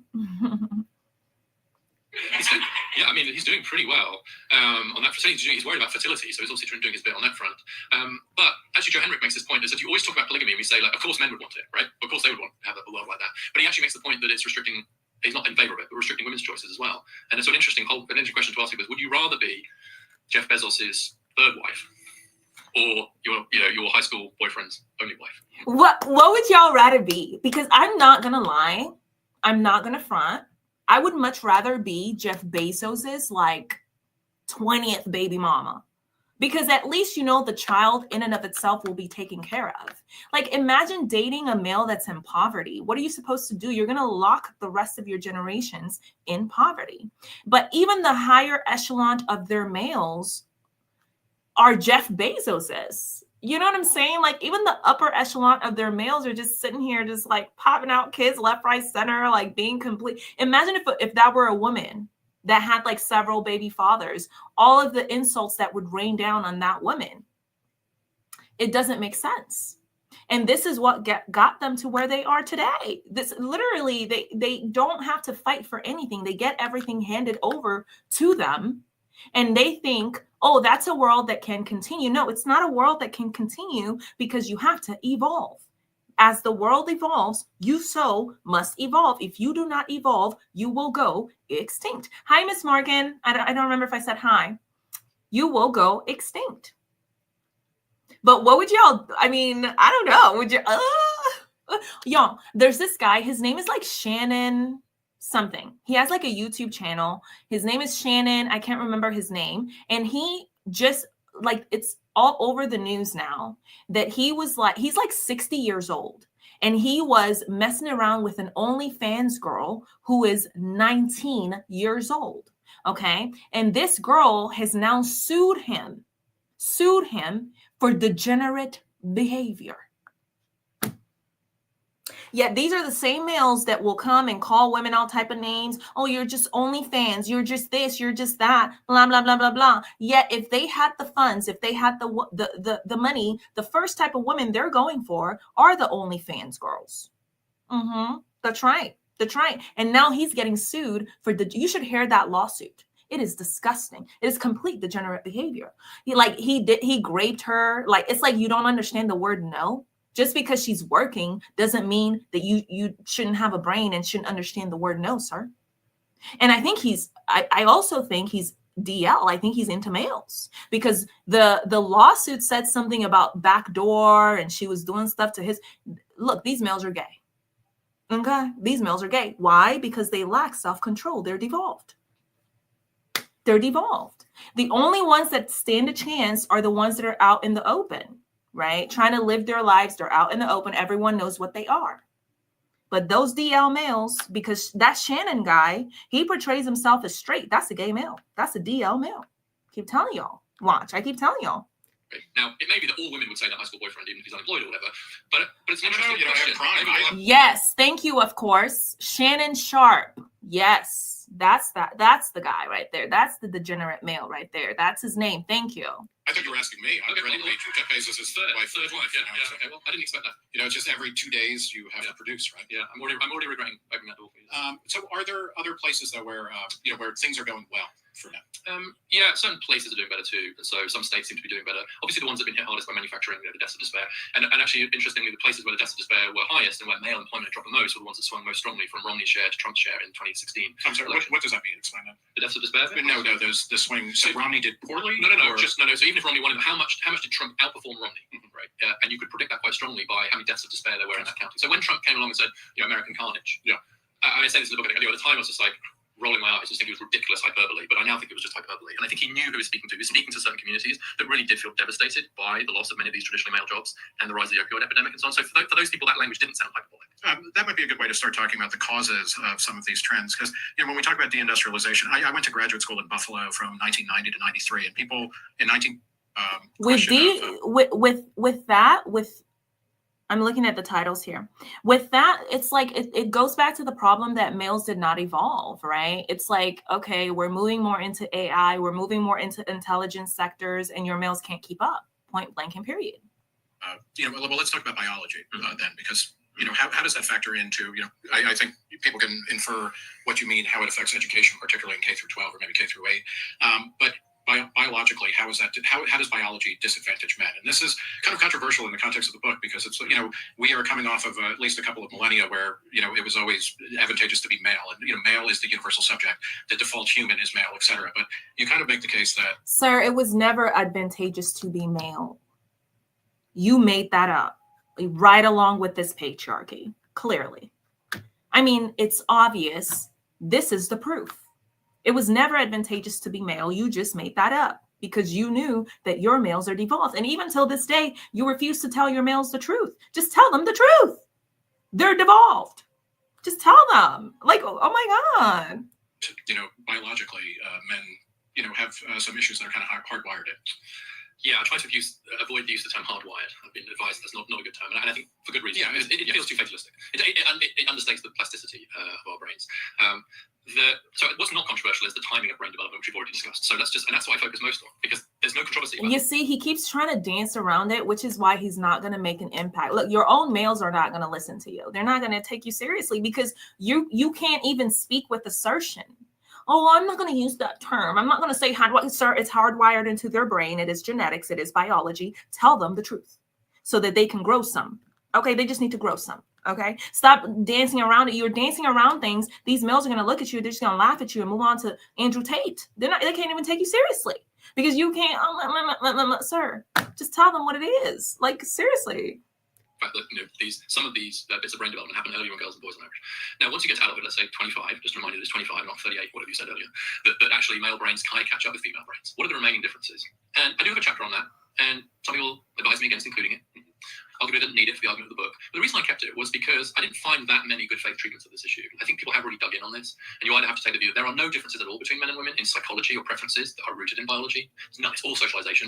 Or you have to take the view that there are huge differences and they explain everything. No wonder there are no women engineers. Their brains aren't like that, right? And so you get this overweighting of biology on one side and this denial of biology on the other side. And most of the rest of us are just like, well, they're both idiots, right? We all know there are some differences. And so the reason I put it in, and I talk about some particular things around risk taking, for example, like men are on average more likely to take risks than women, because I don't think it's right to necessarily say good or bad. I think it depends on the circumstances. Are some of the traits in men less adaptive to the modern world? Like risk taking, if it's true on average that men are a bit more risk taking than women, which does seem to be true, is that a good or a bad thing? And I would say it's neither. It depends on the circumstances. And I found this one study I really love, which was that in companies with male CEOs and CFOs, they were a bit more profitable, but also a bit more likely to go bankrupt. So they either made a lot of money or they went bankrupt, crudely put. Those with female CEOs and CFOs were not as profitable, but they were much less likely to go bankrupt. And what about those with hermaphroditic I don't think they were in the study. They were right down the middle. But we're always looking for that. Well, of course, so what does that mean for how you should construct your boards? Now, you might say, well, if we want to sort of, I'm using the terms loosely now, but high testosterone, capitalist society, we want lots of companies failing, probably crashing and burning all over. We want lots of creative destruction. So great, let's let the men run everything. And if you want an economy that's sort of much more stable, less profitable, but doesn't keep collapsing, throwing millions of people out of work, and then you want the women to run the economy. All you want to say is, wouldn't it be good to have the best of both, right? And actually have women on boards as well as men on boards, and have the mix of skills. So to the extent there are differences on averages, you can try and get a bit of both, rather than having to say one is better than the other. In work, what are the causes of? This guy's a joke. He needs to stop playing games. Look, one is better than the other. Women are better than you. I'm so sorry. This is just biology. But there's nothing. I mean, you've enslaved women for decades. Fun rides up. You had your time. He needs to stop playing games and just tell y'all the truth. Okay, you're getting blown out of the water. It only took 1 or 2 decades for us to catch up to you and blow you out of the water. You're devolved. This is where we're at. And we have to confront the truth. You can't find solutions like this. How are you going to find solutions saying this nonsense? Something that the data clearly contradicts, right? Males, they don't even know themselves. Males will not respond to this. This is not something that they'll respond to.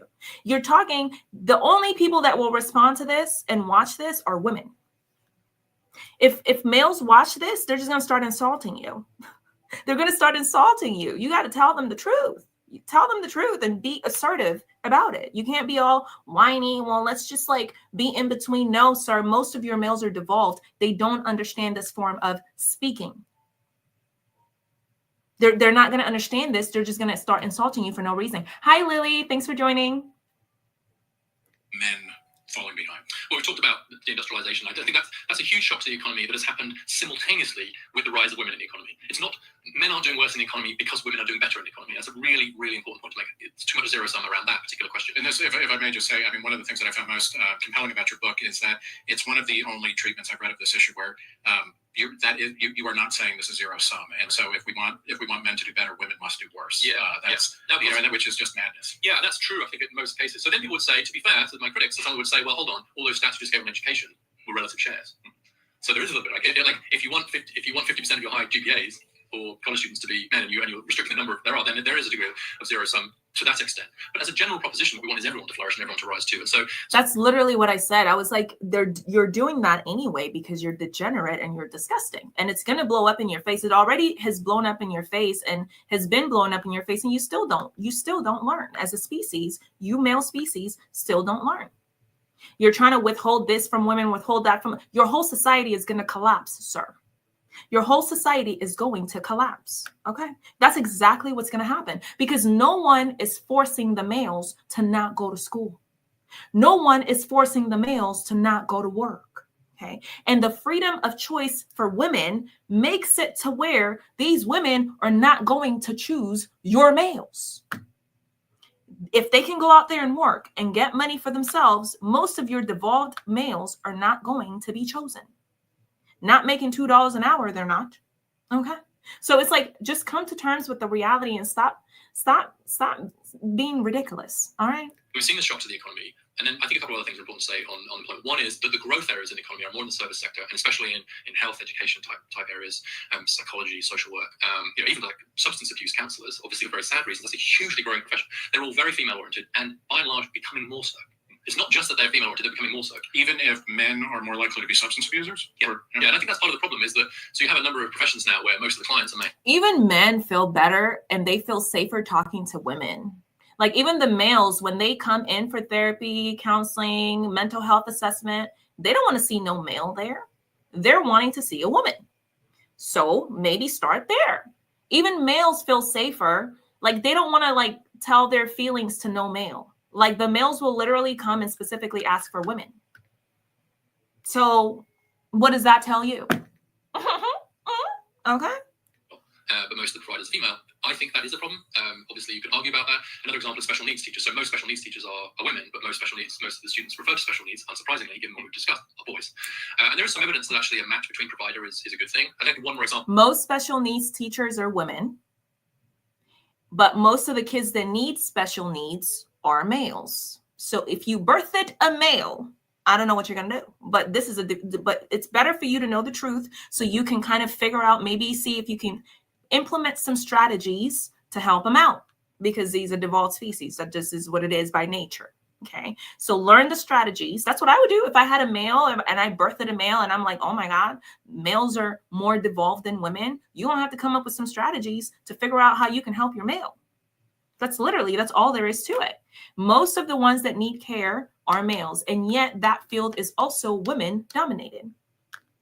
So what else does that tell you? That tells you that all of this enslavement that you've been doing for decades, the only reason you've been able to, you were even able to get away with it for as long as you did is because you come from us. So a lot of women are just looking at you like, why are they behaving in this way? You come from us. That's why most of the caring comes from us by nature. That's how it's to the point where I have to sometimes in my video tell women, look, women, I need you to reel it back. It's too much caring. These males are grown males. They're not children. You got to reel it back. It's weird. That's how much they have by nature. So what do they even, I don't even know. If they can't confront reality, there's no helping them. They can't even help themselves. Psychology, where the share of psychologists who are male has dropped from 39% to 29% just in the last decade. Among psychologists under the age of 30, only 5% are male. So psychology is becoming essentially a female profession. It didn't used to be, as those numbers I just suggested show, but it really is. So if you're a guy looking for a male psychologist, pretty soon, good luck finding one. Does that also correspond with psychology? And I see this in other fields, and this is a stat or a trend that I was taught in a women's studies class sometime in the early 80s, but that psychologists are earning less. That as fields, and I guess there's a question of what comes first, but as a field becomes more dominated by women, its status and its pay tends to decline. Yeah. Is that going on here? I think it was going on, and there is some evidence for that you saw professions as it became more female were earning less. And so this is like pediatrics as it became a province of women. I got to tell you though, a lot of the studies are looking at things like women into Soviet medicine in the 70s, and so I'm not saying they were wrong, but I'm not sure it's still true today. And so what we have to do is look at professions like law and medicine, which are now 50-50, or pharmacy, which is now 65 women, 60, maybe 60-40 women. So you've now got these professions that are really becoming much more, let's see what happens to the pay there. So we can see what happens. But I think I don't think that's really the main reason why those professions are paid less. So K-12 teachers, for example, are not particular. They haven't seen much of a pay rise in the last 20 years. Is that because it's more female dominated? I don't think it is. I think it's for other reasons, about budgeting and unions and so on. I think there are other. Of course, he doesn't think that it is. I mean, these males are complete degenerates. Even their leaders don't have. I mean, like, what are you talking about? Of course, that's the reason why. Of course it is. For how many years and how many decades have women been yelling about the extreme violence that males exhibit, especially within the home, the extreme unalivings that women have to go through, or that children have to go through in the hands of males? And you males have done nothing about it. Nothing. Anything the woman says, you don't take seriously. Even when faced with your own extinction. Because more and more of these women are like, you know what? No, thanks. Because it's not that I want to be alone. It's like, of course, I would like a partner in crime. Yeah, like a partner in crime. Let's do stuff together. But when it would be worse for me to be with you than for me to just be single, never mind. It's literally as simple as that. You bring nothing to the table. So it's like you don't take anything women say seriously. You don't even know yourself. You don't even take your own self seriously. What are you even saying? Artificial things going on that capping teachers' pay, rather than people saying, well, only women do it, so let's pay it less. Hard to disprove that thought, of course. Do men, and this again, kind of pulling in biography, at least of my various relatives, and they know who they are. They wouldn't be able to listen to this because I don't know that they have internet access. But men, a lot of men, their dream is not to work. Is how much do things like disability payments or coming up with a way where you can kind of do that ad hoc, life where you're not living a good life, but you're getting by. Does that explain, the decrease in employment and things like that? Well, I think you have to believe that at the margins, if the alternative. Their dream is not to work.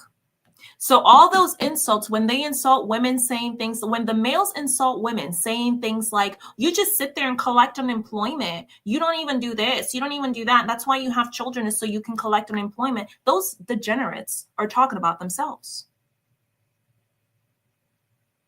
Those degenerates are talking about themselves. Those males are talking about themselves.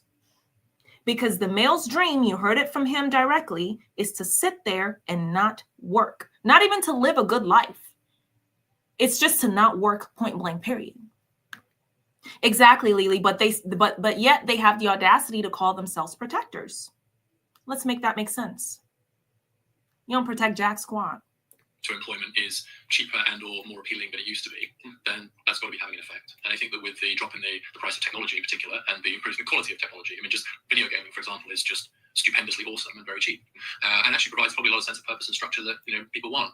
But I did look quite hard at the evidence on video gaming and pornography. Those are the ones that typically pointed to, and I don't really find very strong evidence that that's having either of them having a big employment effect, or that there's really a strong demand among great many men to spend their lives playing video games and looking at porn. I do think that's more of a stereotype than the truth, honestly. And then when you look at what men say they want, like men are much more likely to say that marriage is important to them than women, for example.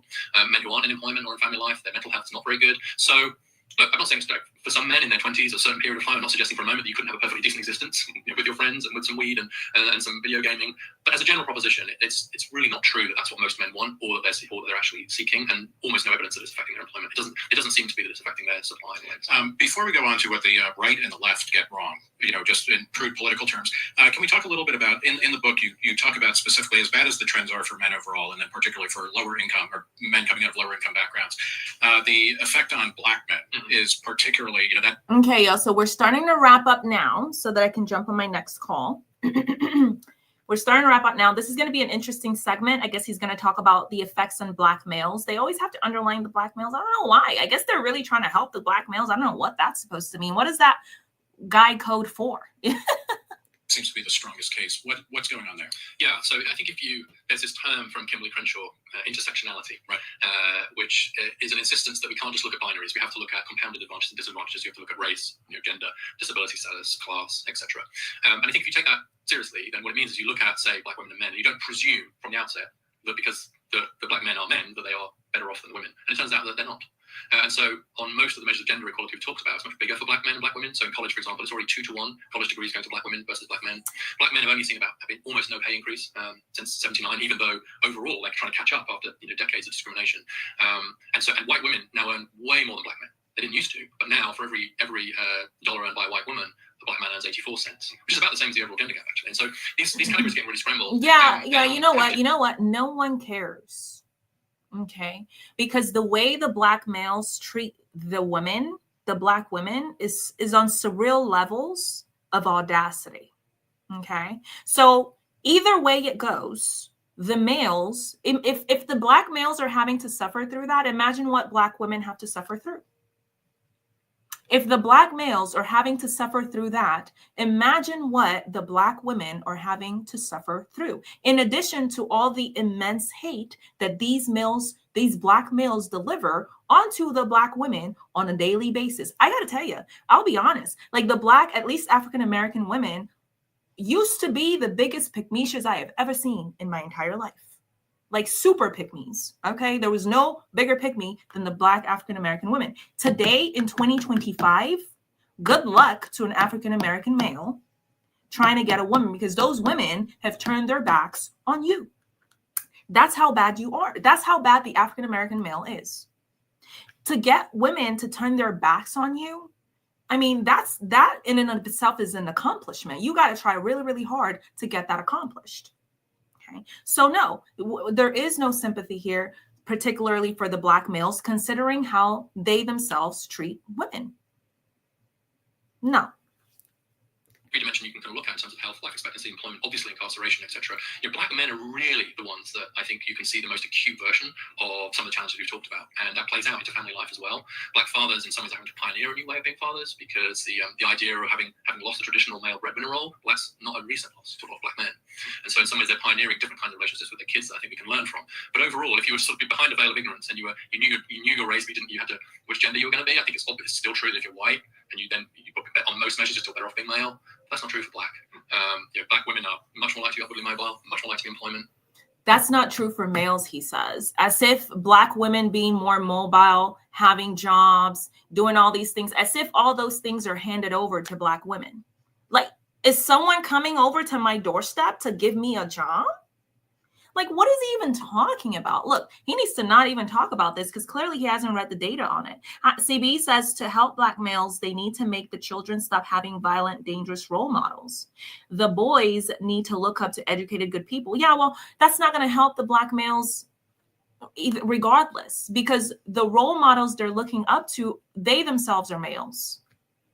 So this is a male's issue. This is a male's problem, right? But they themselves are males. So I don't even think they do. I agree with you. Like, they need to come up with a solution. I don't know what they're going to do, because the only solution I can see is for them to just acknowledge the truth and the reality. Okay. And they refuse to do that. At every corner, they're blaming something external in the ethos somewhere, as opposed to just acknowledging the truth. Look, you're biologically inferior. You're inferior. That is, it is just is what it is. Okay. But they can't do it because this patriarchy that they've built over decades and decades, right, has been telling them something different.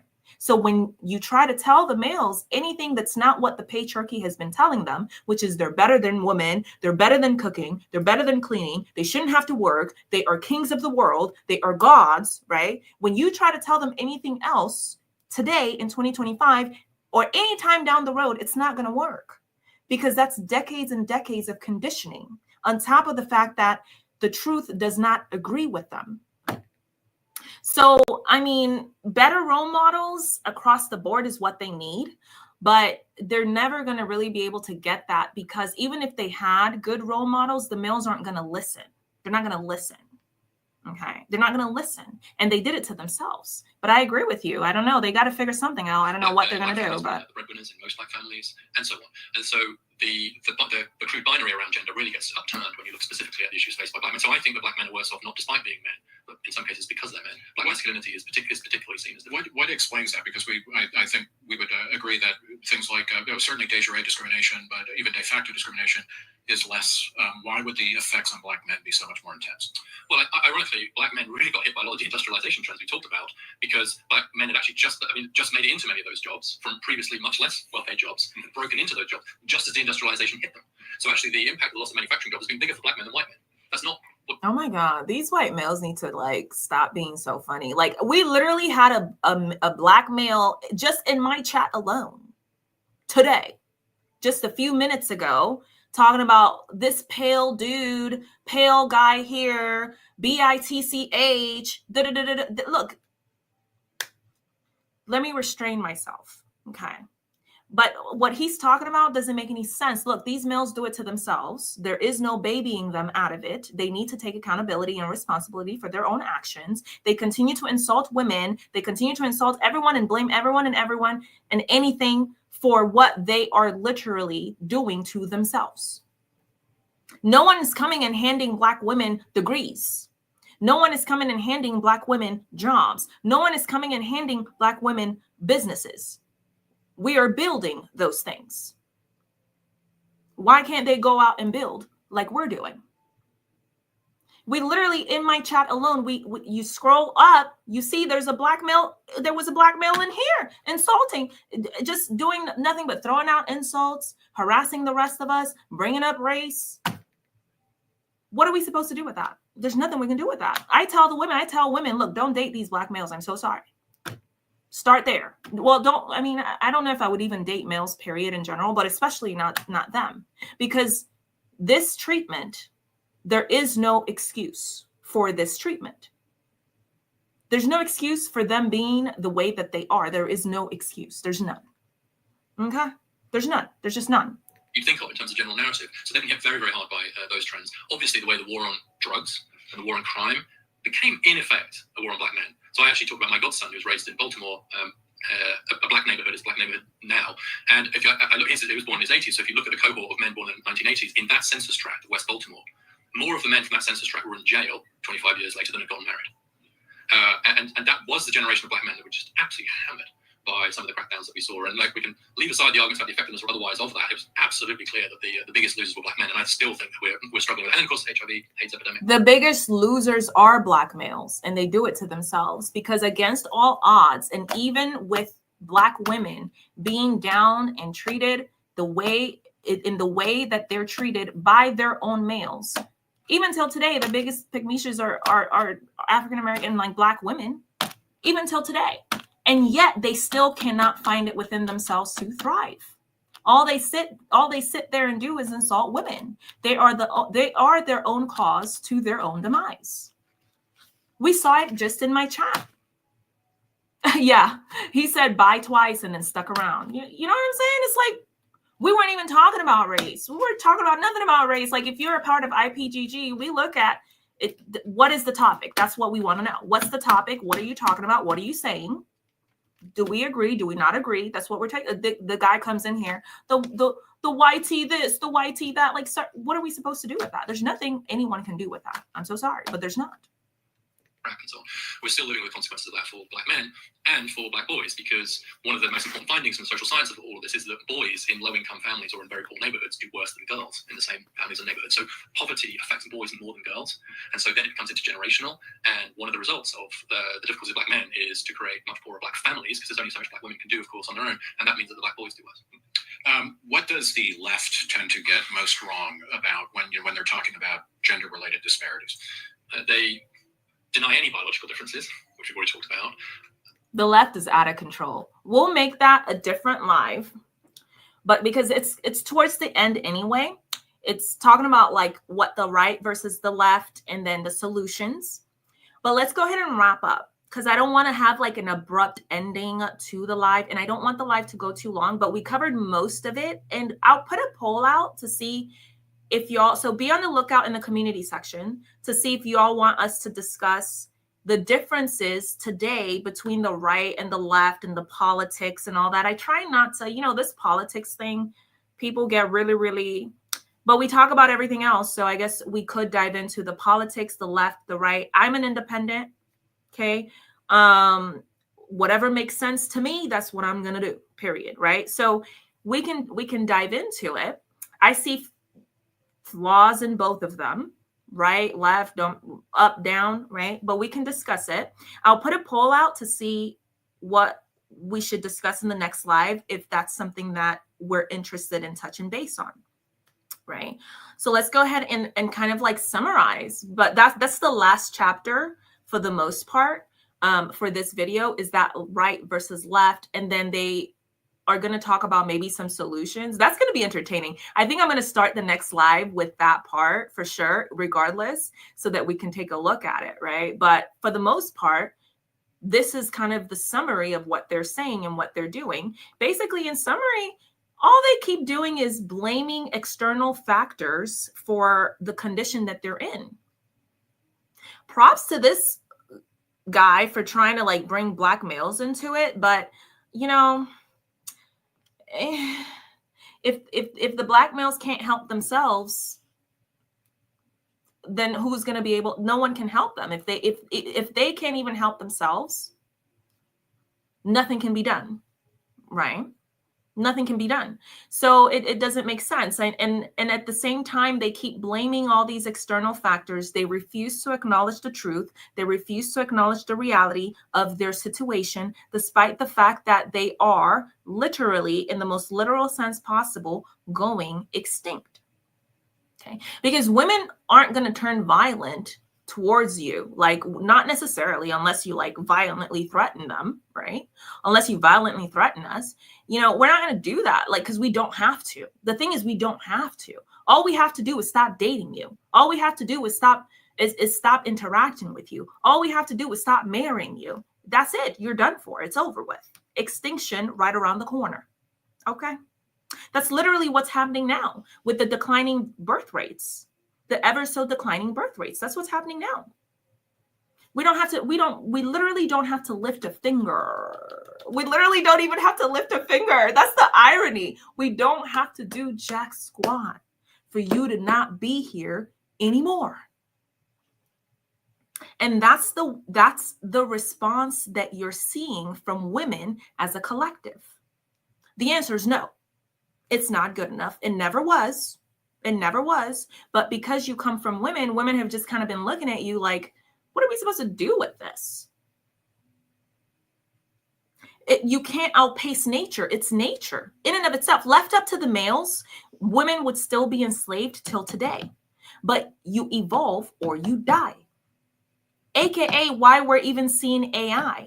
Even within their own patriarchy can't uphold itself. It needs more and more people feeding it for it to continue to go. AKA why women had to enter the workforce to begin with.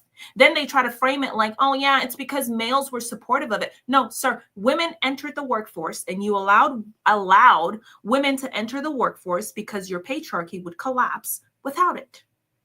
In order for the patriarchy to keep going, it needs more and more people. That's how the patriarchy keeps going.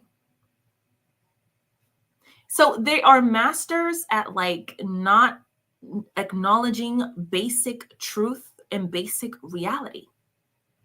And they'll be like, yeah, we want to see women's rights continue, this and that. Meanwhile, they're actively trying to pull back women's rights. But there's, at the end of the day, there's literally nothing you can do, or your whole system will collapse. The males, no one's stopping the males from working, sir. No one's stopping them. They're choosing not to. That is a choice that they're making. Make it make sense, right? So, I have no idea. Hi, Marina. Thanks for joining. I have no idea if it's specifically British males or Black males. I have no clue. So yeah, I think we're going to wrap it up there for today. Let me see. Yeah. Yeah, they all, exactly. I agree. So King B, they all hate women regardless of the side. I agree with that 100%. Like, both sides are complete garbage. When it comes to sticking up for women, I don't think either side does that efficiently enough. I think one side is less restrictive than the other. But as far as like, does either side do what they're supposed to do? No, they don't. Hi, Virgo. Thanks for joining. Yeah, I think hopefully I said hi earlier, Virgo, but thanks for joining. Males cry about being unemployed, but won't get into trades. They are too late. They're so lazy to pick up a brick. They don't even get into trades. This is why they have AI replacing these males, because someone has to do it. Enter the machines.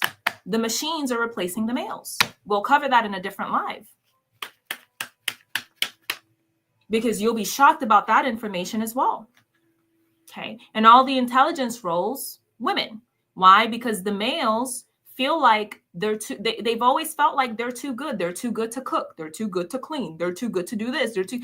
They're too good to work. They're degenerates, y'all. They're degenerates. Even their leaders can't seem to get a grip. Sir, you're dancing around in circles. These males are just going to laugh at you to your face. They're already devolved. You think you're talking to women? He's talking like he's talking to a bunch of women. Look, we can't help you with this. The males are making a choice. That is their choice. It doesn't even make sense. Anyways, y'all, so I'm going to go ahead and wrap it up right there. So that was like the summary. I'm going to live this live up as well, because this one's also pretty important. But I get frustrated because YouTube always demonetizes my lives. YouTube has a personal vendetta against IPGG, you know, but I'm going to see if I can leave this one up as well, because it's so important. It's like these topics need to be reviewed and discussed, right? Thank you all to all the members. Thank you so much. I think there was like a new Patreon member as well. So all the Patreon members, all the YouTube members, thank you so much for being members. You literally keep the channel financially feasible. And it also it's very encouraging as far as keeping me posting and stuff, and not like being like, oh, I'll just do it tomorrow. I'll just do it tomorrow, you know?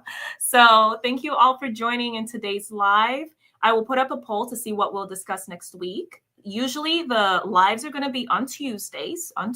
So be on the lookout, because YouTube doesn't always push out the notifications. Be on the lookout on the community section. It's usually going to be around the same time in the afternoon. And then we will get together then. Okay. But thank you all for joining, and I'll see y'all in the next one. Bye.